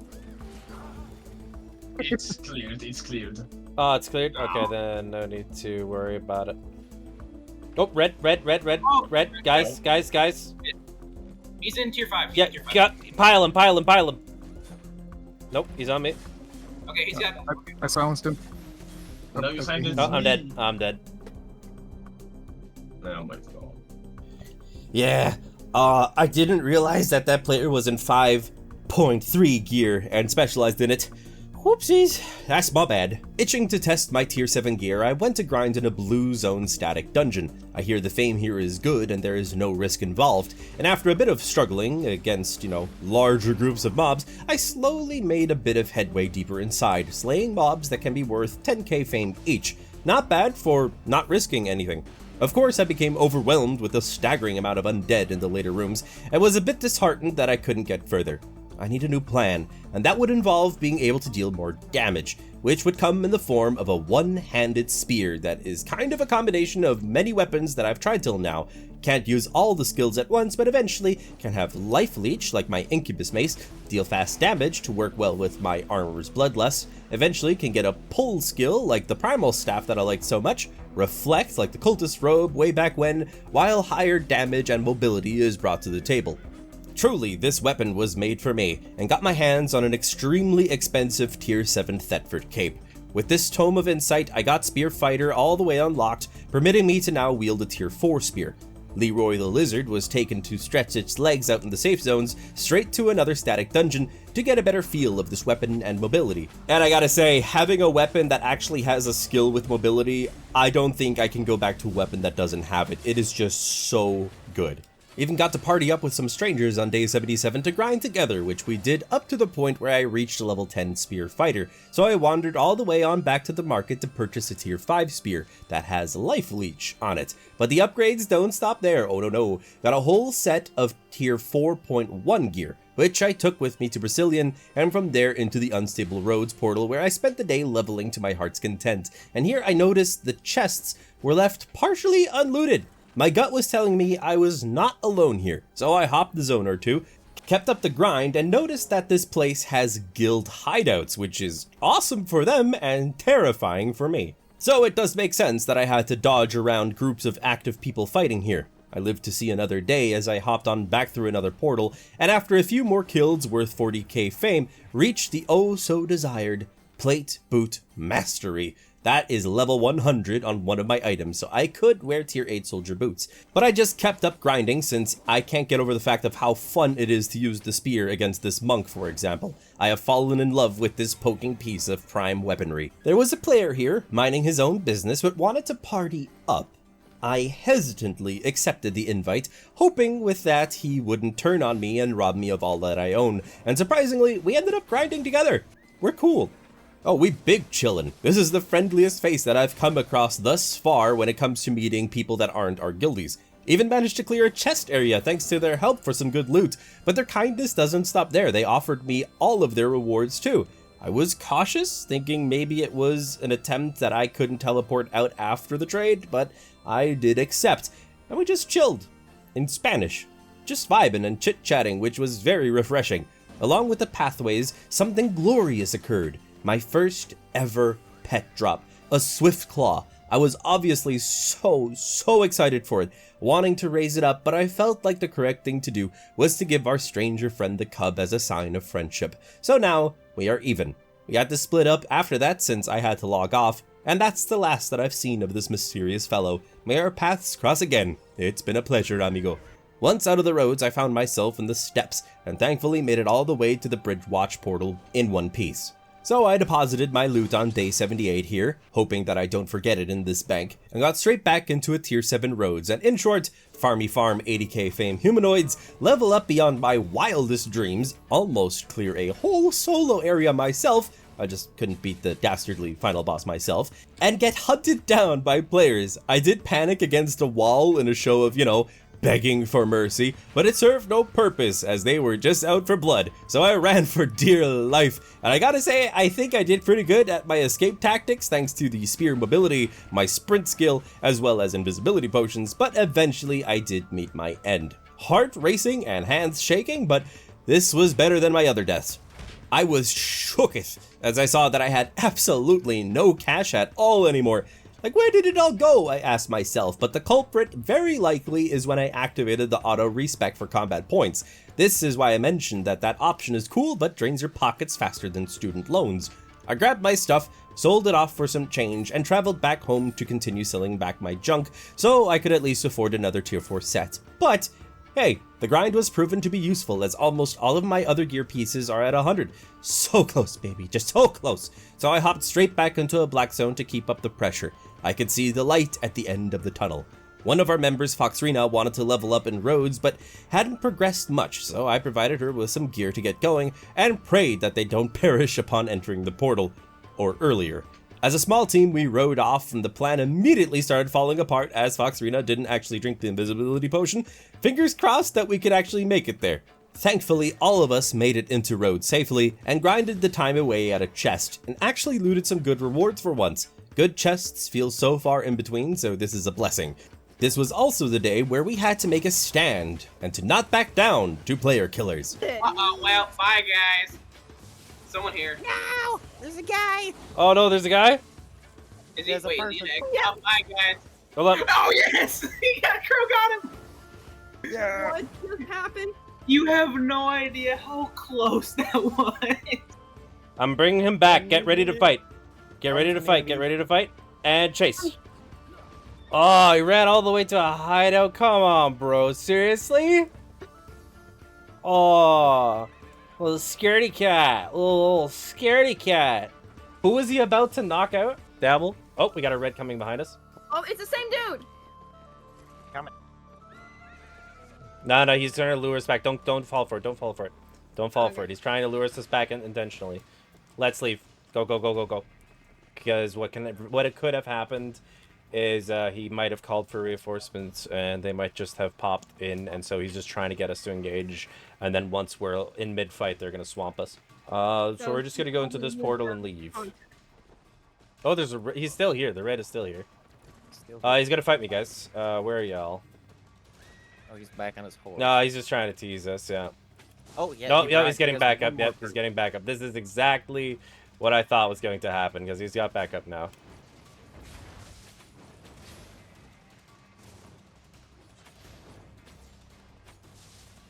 Oh, we're going to get this kill? Maybe.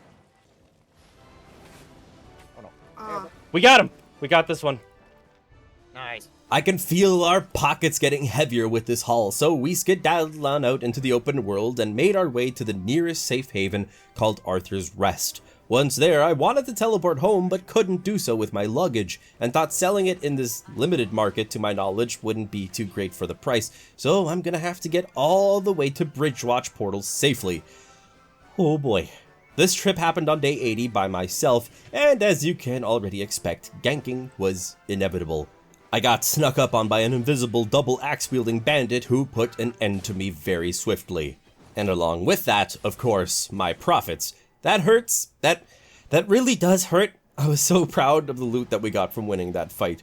At least I'm home now, I suppose, where I had to sell my tier 7 druid staff and cape as well as sell orders. I'm still struggling with money so far into the adventure, it's just crazy. How could I ever turn this around? Back to skinning for pocket change I was, gathering in general pretty much. Maybe being flagged for Thetford for reward chests could be my salvation, but I'm not sure if they can give loads of money, but maybe with a bit of luck. Fate was on my side though, as I noticed an item in my inventory, a fiber harvester tome? Not sure when I got it, but it's worth enough to get me back on my feet. So I sold everything on the market, re-equipped into tier 4, but got a tier 5 spear since this one has deflecting spin, which is perfect to counter player attacks. On day 81, I had a look into our guild bank, and thanks to Jarl, we have a nice stock of food to use. The day was pretty standard for fame grinding, so in summary, as a party, go into the roads and fight tier 8 mobs for max efficiency as much as we can.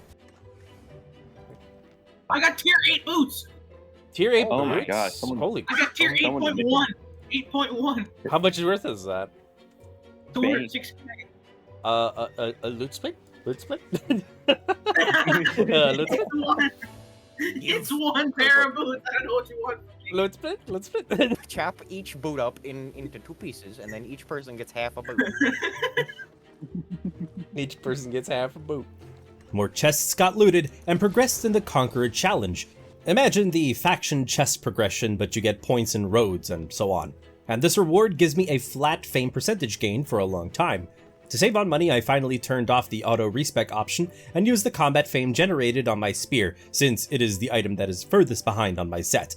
Still in roads on day 82, but our members were finding tier 8 items in the loot chests worth a hefty sum, so we were more motivated than ever, even powered through my immense lag that I was having, grinding and looting, to the point where I reached level 60 spear fighter for tier 7 spears. No issues this day, so once it was coming to an end, we hopped on out of the portal right near Thetford itself.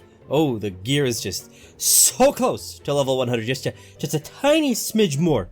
I was proposed an idea on day 83 on how to get fame in the mists, so in Brazilian, and duoed with Hierophant, entered a duo Lethal Mists. The goal here isn't really to hunt players, but rather to clear NPC camps, but this place was just teeming with people. It was hard to get a moment of peace, so we hopped to another instance, completed a high tier Wisp escort mission to its portal, very nice, and then entered a camp to clear it and got immediately wiped in less than 2 seconds without even knowing what really was going on. One-shot builds, man, they are the bane of my existence. Because I was so broke at this point, I had to sell my tier 7 gear as orders. As we wait for that to sell, we hopped in again, but here this time in tier 8 gear. Cleared a camp successfully, which was very nice, and Hierophant got a whole 350k from it, so not bad money, honestly.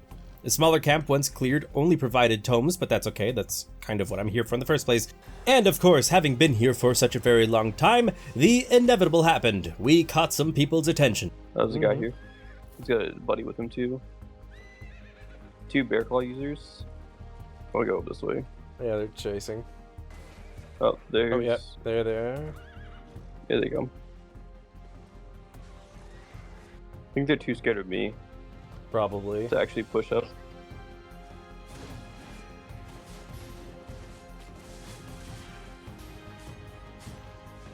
Oh, one's dead. Oh, shit. Oh, he's almost dead. Yeah, he's running. Oh yeah, he left. Oh, there's another person here.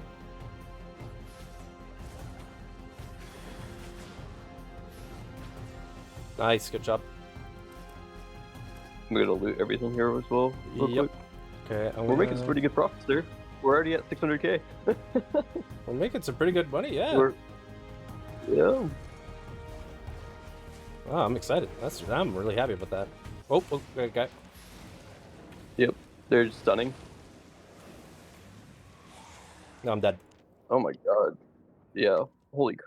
Having lost it all, I knew it's just best for me to get into some 4.2 gear and go to the portal zone as a party to get fame in the old reliable roads. There's still other things that I want to do than fame farm, so let's get this done quick. I say that, yet Hierophant and I had a duel before heading out to see how far I've advanced, and this build is everything that I have ever wanted.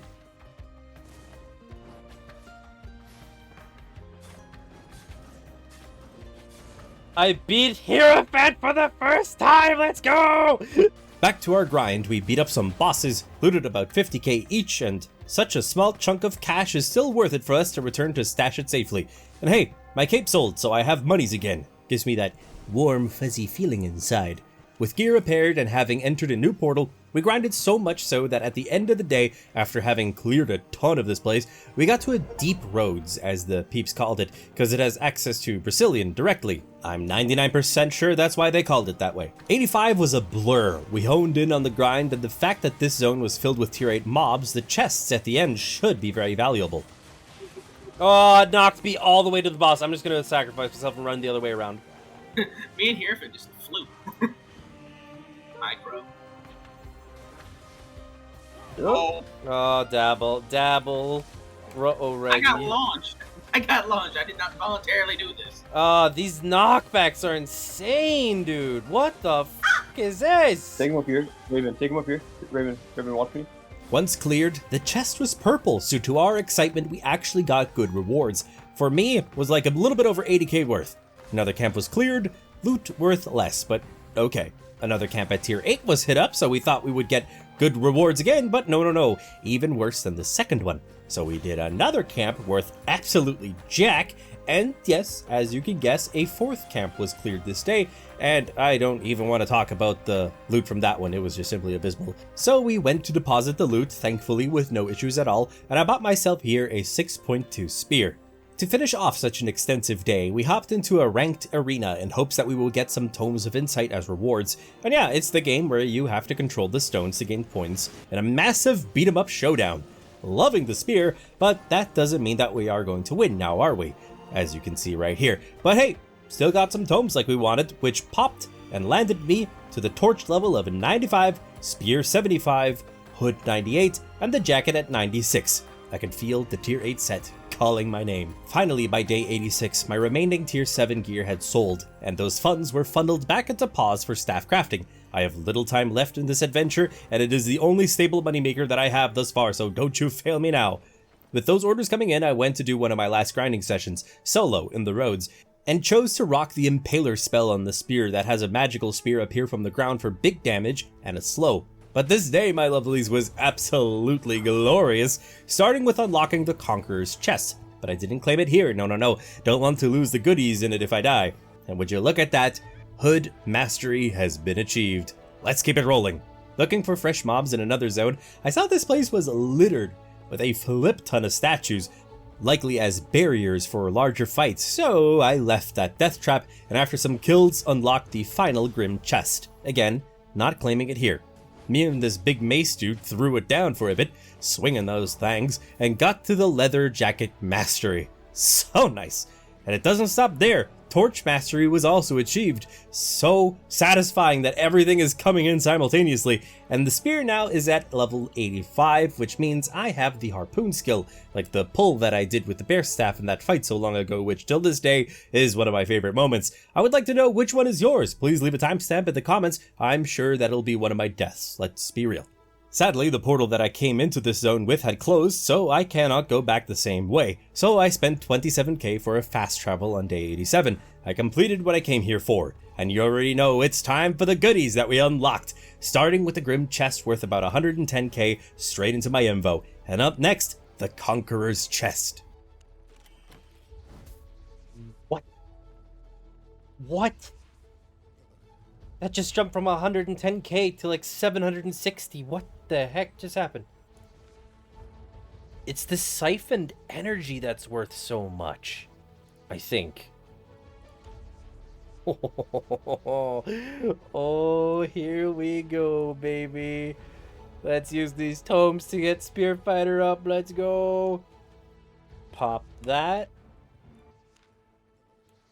A little bit of combat fame for another one. Oh, we're doing good. We are doing so good. And that's not all. We still got 2 tier 8 tomes. That's 200,000 combat fame per. Oh, this is juicy. And we got, at the end of this, Spear Fighter to 89. Torch Fighter, 100. Leather Hood Fighter, 100. Leather Jacket Fighter, 100. And obviously, we already have Plate Boots Fighter at 100. So aside from the spear, which is super close, we are almost set for a complete tier 8 set. With the coin pouches opened, I'm sitting at a nice 1.12 million coins, but I had an idea on how to get even more. So first off, I sold my items in the market here so my travel to Thetford wouldn't cost me an arm and a leg, and at Thetford, there where you teleport to the Black Zones, is a vendor that deals in favor. Essentially the points that I have gotten from roads in the same panel of the Conqueror chest, and I had spent none thus far, and I could have gotten chests and hoped to get a ton of money, but I also that way could have gotten very little, so I opted for the safer choice of straight up dumping it all into siphoned energy, which is worth a juicy 900,000 coins. That got to a sell order immediately. It was thanks to this recent income that I could afford my first tier 8 items. Not the spear, of course, but I got me pretty much all the other pieces, except for the cape and bag, and dear lord, do I look rather dashing in this. I love every single bit of it. Now here's the thing. I'm satisfied right now with what I have, because we're almost done. However, there's one thing that's itching the back of my brain, which is this, that I have the adventure challenge done. I got the Conqueror chest, so that's 2 out of 3 things off my bucket list. But I haven't gotten too far with the faction warfare chest, so I want to see how far I can push this yet. But with this tier 8 set, I was just looking for fights in safe zones, not looking to risk my new threads just yet, and it simply wasn't a very efficient day. The small Zerg that we had got dispersed early on, and yeah, we were on the receiving end of a pummeling between us and Fort Sterling. But I did almost win a 2v1 thanks to my new gear. Almost got the second guy too, but I messed up some skills. Oh well. I am, however, getting more confident in fighting with all that I've been through, and picking players did unlock Legionnaire rank for me though. This was not efficient grinding at this rate, so I went home to repair and... ouchies. This stuff will cost me 100,000 to fix. You seem to need deep pockets to run with high tier gear. By day 88, I was in full swing with staff crafting again to try and make the most money possible as we are coming to the end, keeping a steady cycle of staffs going. and my money is rolling in, which is a relief to say the least. But considering I might not get millions of coins in this adventure, Hierophant wanted to teach me about awakened weapons. Very powerful weapons indeed. To start, he gifted me a 6.4 spear, the highest enchanted item that I've ever had, and instructed me to buy some Avalonian and siphoned energy. This all was brought to the giant hammer station in town, where all this was fused together along with 714,000 of my own money to awaken it, which in short gives it a massive stat boost, and you can progress these even further by adding traits. You just have to use it a lot in order to get points to do so.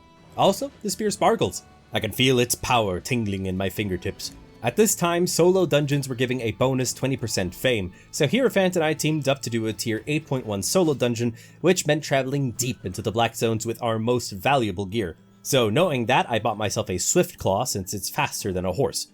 Also note, Hero recommended to set the party for this time to free loot so I can grab all of the loot in them. The trek there was scary since we had people checking us out constantly, likely calling for aid to take us out for our high value items, so we made long evasive maneuvers to reach our targeted location, a steppes biome. This should be the tier 8 zone, I think. Yeah, this is a tier 8 zone, so you can pop that map. I don't have a map. Oh, you don't have a map? No. You brought a map, because I did not bring a map. I did not bring a map. Oh, I thought you brought a map. No, I didn't bring a map. We just ran all the way over here without a map. God. But there was supposed to be one in here though, right? I mean, we can look for a solo dungeon in here. Oh my gosh. Okay. Yeah, let's just look for a solo. We'll just look for it. We might as well just look for one, yeah. So we just hopped into an 8-flat dungeon, and the trick is to wait at the portal for 90 seconds to be sure no one comes in from behind to end us, as after 90 seconds, the dungeon closes for others outside. Once time was up, we steamrolled this place easy squeezy, because we are two kitted out players, and the clear was a worth of a total 65k. Not great, so we teleported back, costing a very hefty sum, but that let Hero buy a 8.1 dungeon map from the portal market. So we ran out, found it, hopped on in, waited our 90 seconds, and began another fast clear, which dragged into day 89. And this had actually profits.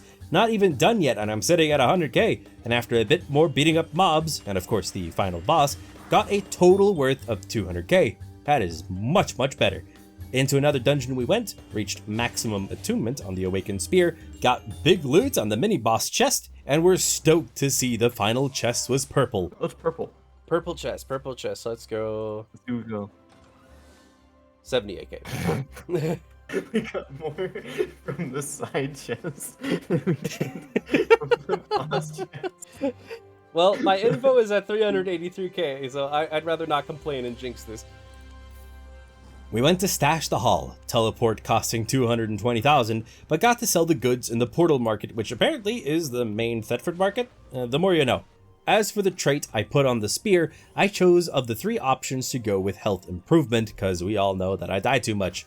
Staffs got made and sold to keep the money rush rolling along, popped into my 4.2 set, decorated the island for a little bit, and Hero had added some storage chests at the beach filled with gear he got from fighting players that our guildies are free to use at any moment.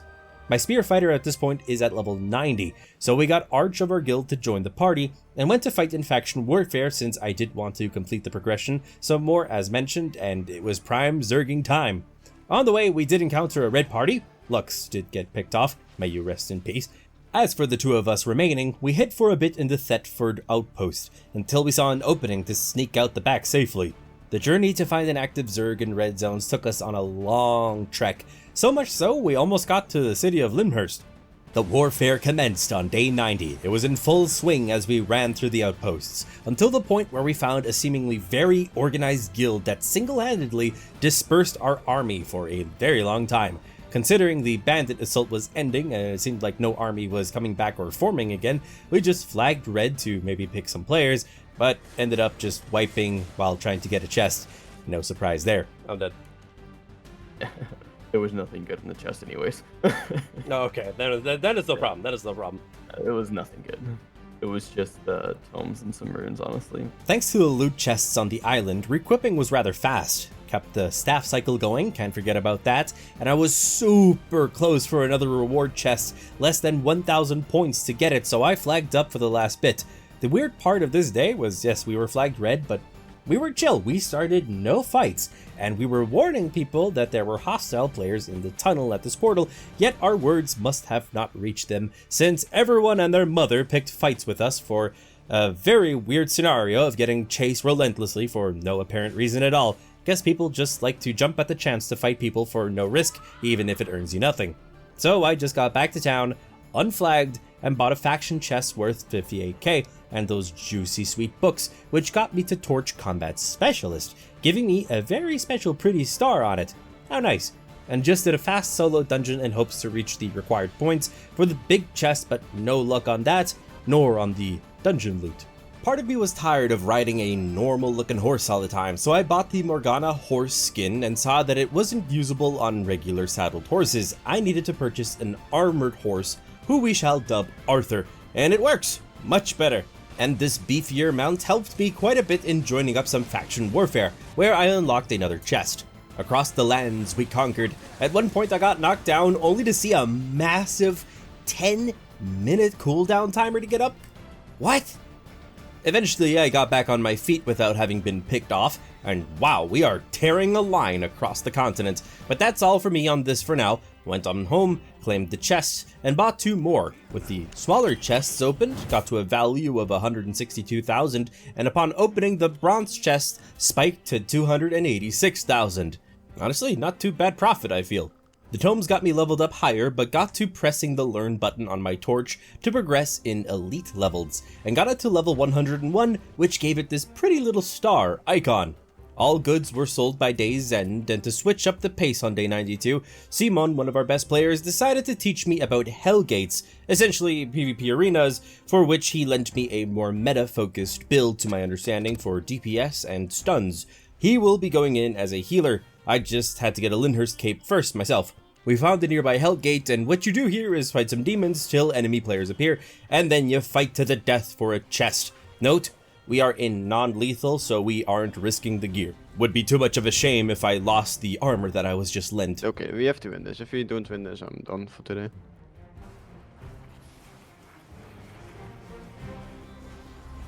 Okay, now your Q. Ah, they just split where I wanted to put it down. Oh, I'll focus the ranger guy. Got that one slow on him. There we go. Sniped him down. Okay. Let me just try and stun him real quick. If you're gonna stun him, try to do your whole combo. True. Nice. And that's a win. Yep. Okay. You got some loot too? Yeah, it's a loot too. You can do another one.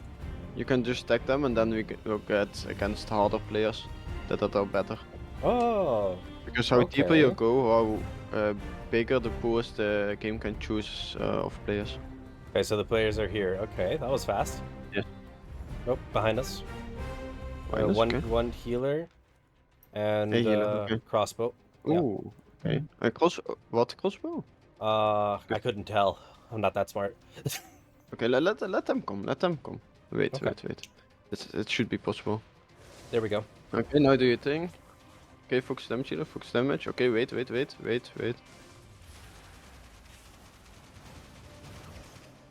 Keep the pressure up, keep the pressure up. Oh, I missed that. That was my bad. Just stun the healer next time. There, stunned. Okay, yeah, and then you need to focus the DPS. Yeah, keep the pressure, Because the healer won't run away. Missed that, damn it. Ah, keep missing all my shots. Okay, really good cancel. Okay, do your thing now, do your thing. That Q is always my Achilles heel to actually get that right. Nice, I finally got him with that flippin' ability. Yeah, they're trying to separate me from you. Yeah, I'm dead. Okay. No, that's, I learned a lot from this, actually. Like, it was very interesting, for sure. Yeah, we should have won that, but yeah. Yeah, that was on me. We lost entirely due to my non-existent skill at this game, but hey, I learned to do something new. I gave Simon back the lent armor, got a 6.2 set, Got a party going since with Simon here we can actually track down a golem, the one creature I was still missing, and arguably the hardest as it summons tons of smaller golems. Every one of us being in tier 6 and above gear, by the way. In this area though, we were constantly followed, so we left our golem here and traveled far in hopes that the one scouting us out would camp the golem, thinking we would come back for it. Farther out in the red zones, we tracked a golem down and were severely struggling with this. It's important to note that we never, as our small guild, focused on team composition sets, so we don't really play off of each other. Sure, everyone made decent enough sets to play alone, but we're not really getting a big benefit as playing as a team, which is the main contributing factor to all of our dilemmas. It's on where Simon's going to be putting the heals so that you actually get them. Yep. Oh, okay, now he fled though because we did it okay, I think. I don't know. Yes. That says it all. That reaction was perfect.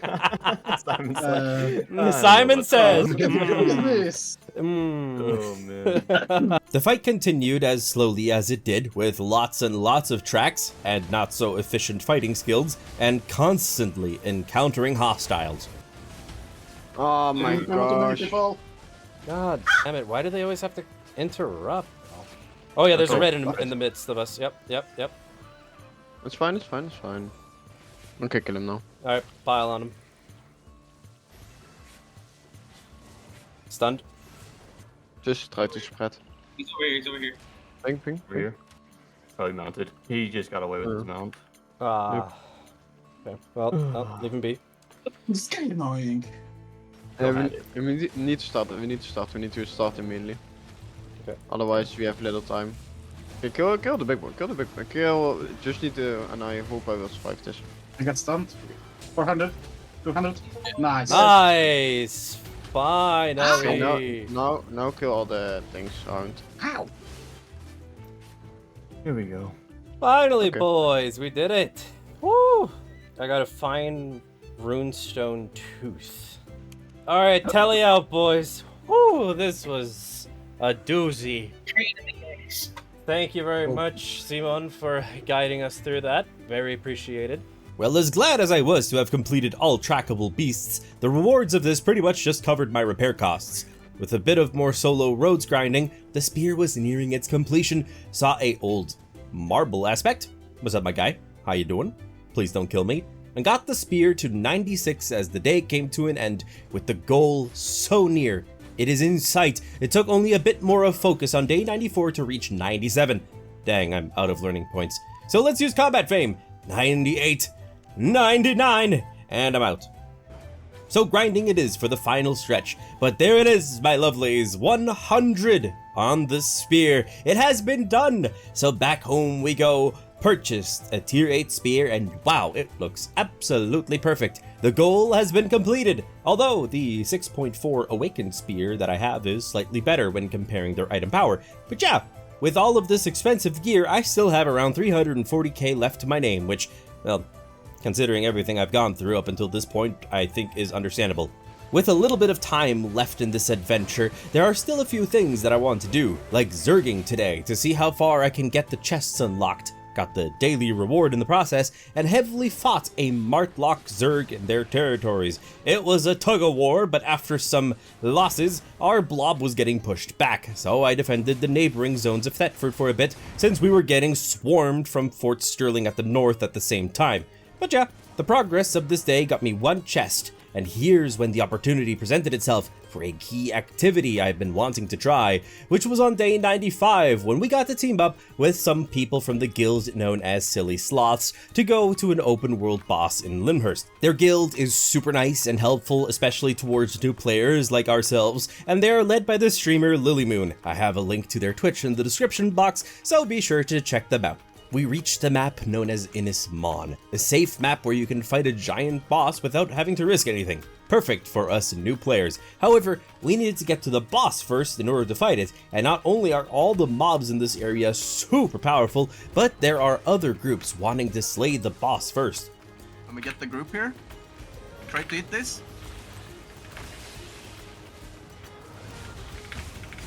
I'm down. Everyone is. I got 2 minutes to chill.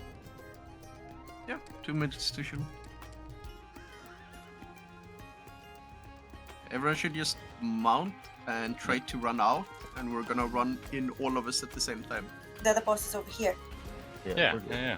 So we could do the other boss. Yeah, Everyone, definitely. Is the second big massive cross thing another boss? Yes. Well, you know me, I'm gonna get started on it once I'm up. Careful, back off, back off. Back off, yeah. They're all here. Yep, they're coming in, they're coming in. Careful, oh.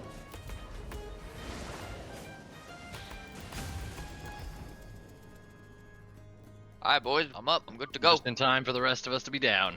Yeah. You know what? Great timing. I'm about to solo him. Watch me. Well, they're all on us. Kill them all. The funny thing about all of this was that yes, there was a lot of trash talking, but among DMs, the other players meant no hard feelings. It was all in the competitive spirit of the game, and I could roll with that. Oh. Bam. Bam. You got this, Eric. We believe in you.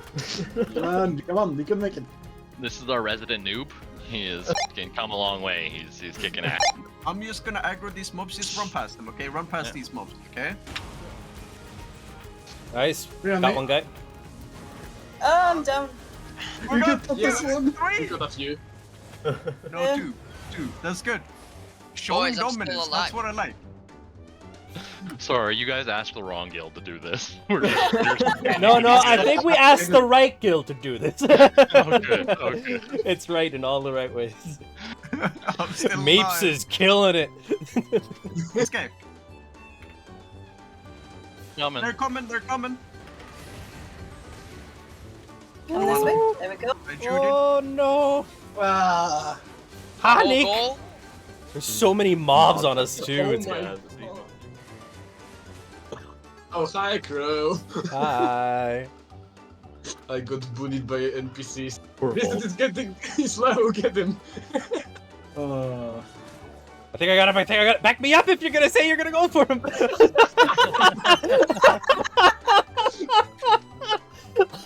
No, man, I'm just here to watch it. Broden's like, go get him. I went to go get him. I'm out.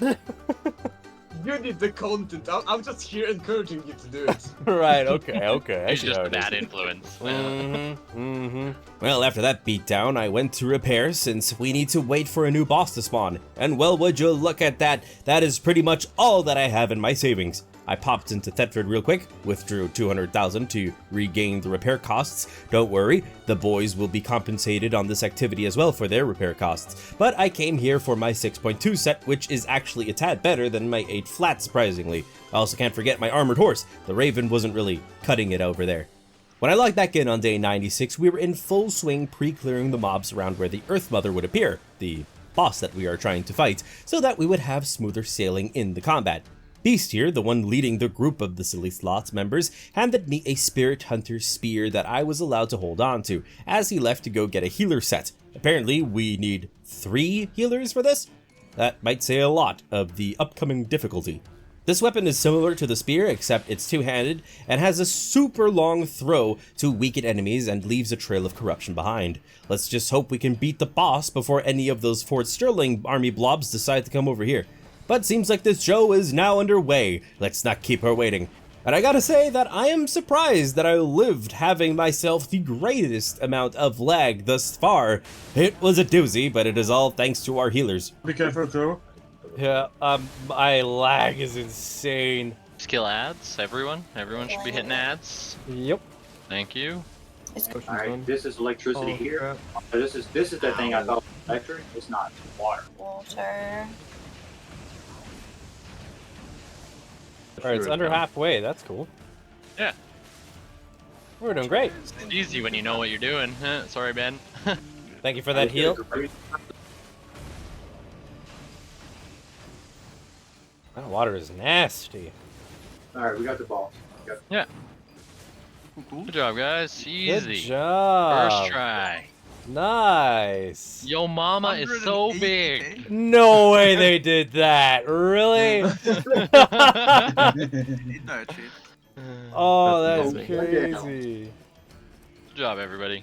Thank you, Zombie. Appreciate you. Thank you very much. Well, that went incredibly well, thanks to the helping hand our small guild has received. But since we are here, we decided to fight another giant boss near this bridge, and although it doesn't deal as much damage, this dude just won't go down. This is the second boss y'all mentioned, though, right? Yeah. Can I get pool? Bathwater? Bathwater? Yeah, that's what all the Twitch streamers call it, is gamer bathwater. Okay. Yeah. Interesting. Noted. Yep.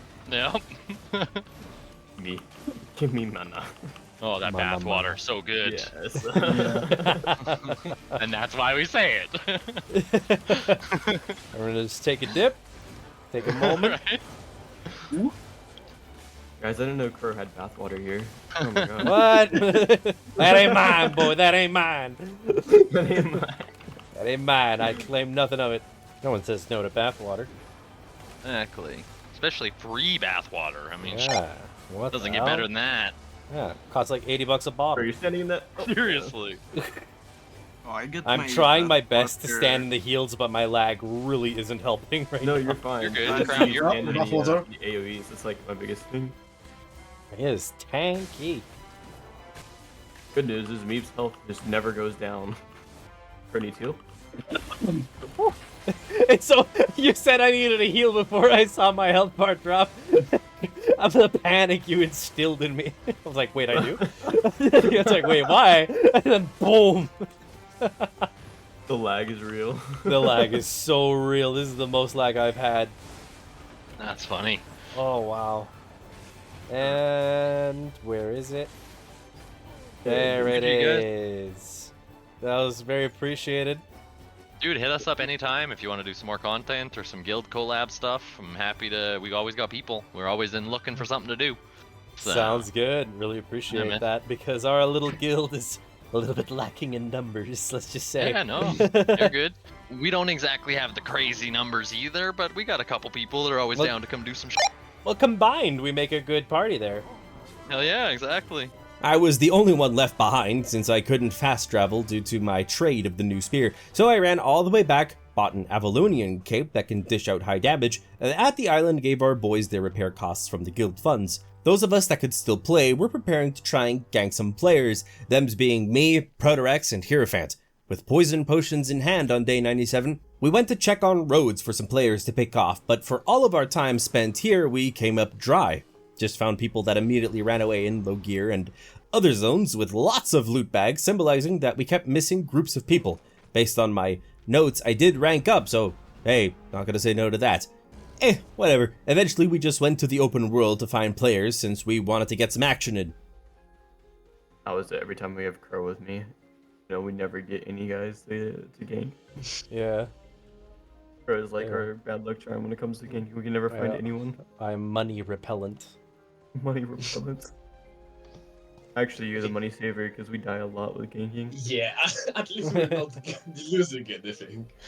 After what felt like an eternity, we kind of split up to cover more ground, and Protorex shortly after had found a single player who we started to chase, so we joined in the action, and yeah, out of nowhere we were surrounded by a party larger than us, coordinated, and out to send us back home with no gear nor dignity. I keep getting surprised that people can hide around either invisible or in dungeons and just pop out when a guildie calls for aid. My funds were running incredibly low, so I got a 4.2 set since we would head deep into red zones to gank there, but Protorex was already out of cash. Don't you worry, soldier, the guild provides. By the time we reached Camlin, we were flagged red, and we all agreed that our biggest issue thus far has always been that we are just too small of a party to handle, say, 5-man groups, and everyone having, although not bad builds, nothing that plays off each other, but this is to be expected since we all just wanted to throw ourselves into this game and enjoy it ourselves. Most of the day was dry, not many people out and about, and we do not attack gatherers. We might be bad, but we have standards. We did try to fight players that would come to fight this golem, and it seemed like we caught the attention of this one guy willing to take us. Little did we know that he had a whole pack of friends waiting for us, and just chased us down. Like, there has been very little that we can do to defend ourselves against larger groups with non-comboing sets. I knew what I had to do. It is a foolish plan. I was completely aware of that, but I had no more cash, So my only gear is the tier 8 set with the Awakened Spear. And since we can't really combo with our sets, my only option is to go into a lethal solo mist and hope that I make it out alive. Oh, here's a person. 4.1 should be able to take him easy. Looks like he wants to fight. He probably went to go do this chest over here, yeah. We got another person coming in. Watch those two fight. Let them fight. Yeah. You want to get off screen to dismount. Oh yeah, true. Yeah, because now you have a 9-second cooldown. Oh wow, that is a long cooldown. My gosh, that cooldown. Because now he's gonna win this.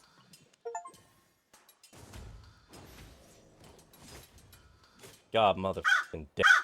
That is ridiculous. I can't believe that. Fucking hell.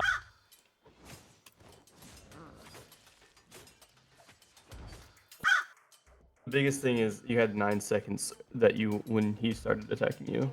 The emotions of having lost that set is undescribable. It was my magnum opus after all. However, maybe this is just what I needed. See, it is ridiculous of me, with no real solo combat experience, to win in fights against skilled players, so this was very freeing for me in a way, once I came to terms with having lost it all. My last leg to stand on is to convert the leftover gold that I have from like the start of this video, leading me to have around 2 million silver, which was used to, weirdly enough, fund my PvP practice sessions so late into the journey, but with some tips. For example, to rather go with Infernal Shield instead of Bloodlust. Alright, I'm not going to think about that loss too much. I'm just going to go straight back in.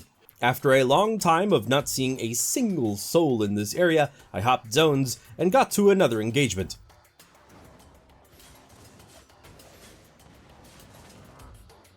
Nice. Nice. Nice. You got this. Easy. Hit him one more time. Why is he not dying? Why is he not dying? He was... Did he have his some immortal No, he was just one more hit away. And he jumped right in front of your ability, your last ability, but didn't hit him. Let's not think about that too much, and let's just quickly requip. At this point, I'm just free-falling into the abyss of PvP, but I had made an important decision for the end of day 100. I listened to my gut instinct. I knew what I had to do. So on 99, I just ran through the mists, craving some fights. Oh, yeah, that's the guy that you want to avoid going to. Yeah. Was it? Everything got tuned. Yeah. It's max pick. Nope, that is a lot of 0.3s and 0.4s. If you see those two fight though, I would totally jump in. Oh, this guy wants to fight him though, what the f. Now the ranger's actually there. Yeah. The one bad thing about bows is their abilities are really easy to kind of dodge. I'm gonna try this. Yeah, go for it. You wanna try it? Try it. I'm not stopping you. I'm gonna loot the chest because they're busy. Thank you for the 50k that y'all didn't loot. Okay. Looks like this guy won. This is the bowman that you Yeah. Oh no, the bowman's gonna get me. Run. Just keep running. No. Right, fight back. Yep. Please.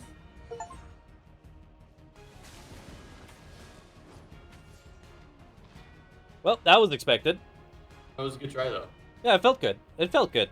Well, at least I learned you can make loadouts in a nifty little menu here, which makes buying and auto-equipping so much faster, saving on time greatly. Since I have no time to waste, I have business in the mists. And it might not seem like it, but finding fights actually takes a really long time. Ooh, there's a lot of people here. Oh my gosh, there's so many people here. Did you enter a duo by accident? Yeah, Why? did you enter a duo by accident? Because those two are staying together. Maybe I did accidentally go into a duo mist? I don't know. I want to look that up, yeah. That's a trio. What is this? I'm gonna skedaddle a bit. Maybe they start fighting if I'm not there.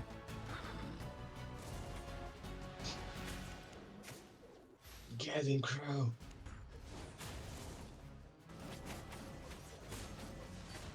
Yeah, this time my mistake was that for some reason I just wasn't thinking to, before the fight, swap my deflecting spin to something better because it was a melee user. Yeah.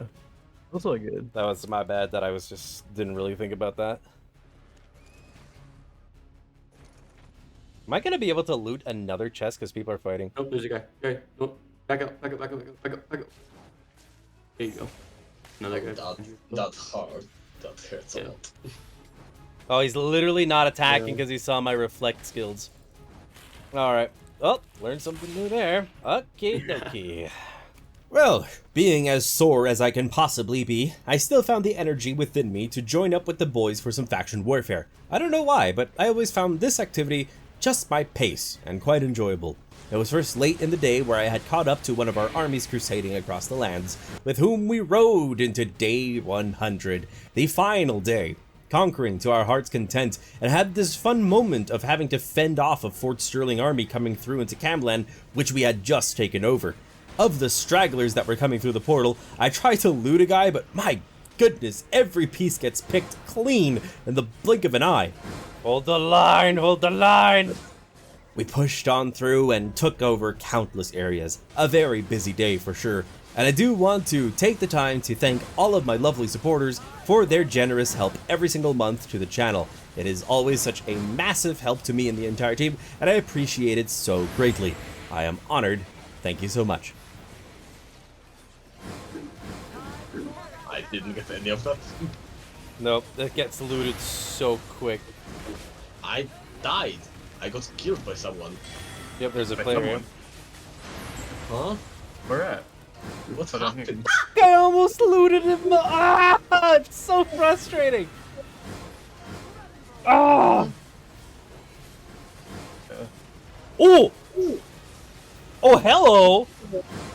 Oh, it's Protorex's loot! I got your stuff back, buddy! Did you? Yeah, I got your bear paws. Oh, nice. I was like, oh, there's a loot bag. No one's taking it. I look at it, it's just like, grabbed it, I'm like, wait, who is this? Like, Protorex. I'll give it back to you later. However, as we know, all good things must come to an end. I returned to the comfort of our main city, our swampy home, and gave Hierophant Protorex's stuff since he had already logged off, and opened a ton of chests related to the faction warfare for a tiny boost in my belongings, but they meant not so much to me as an individual. My current cash stack was given to Jarl Raven, who had sunk in a ton of time and money, not only for the guild potions and food, but also for the gifted hygienic skins. This doesn't even cover all of that, but it is all I have. I came into this world with nothing, and I shall leave with nothing. And to end off such a joyous journey of having spent 100 days in Albion Online, where I've met so many new people and had wonderful experiences, I knew the right thing to do for the longevity of the guild is to pass on the mantle, for the title of the Guildmaster of Festival of Feathers had been bestowed upon Hierophant, who shall run the guild in my absence, and you can apply to join. All you gotta do is join my Discord and fill out the form. With all that being said, I want to thank each and every single one of you for having watched until the very end. And also, a big thank you to Albion Online for having sponsored this video and having given me this opportunity. I will be seeing you all very soon in our next adventure, don't you worry. And take care now. Bye-bye.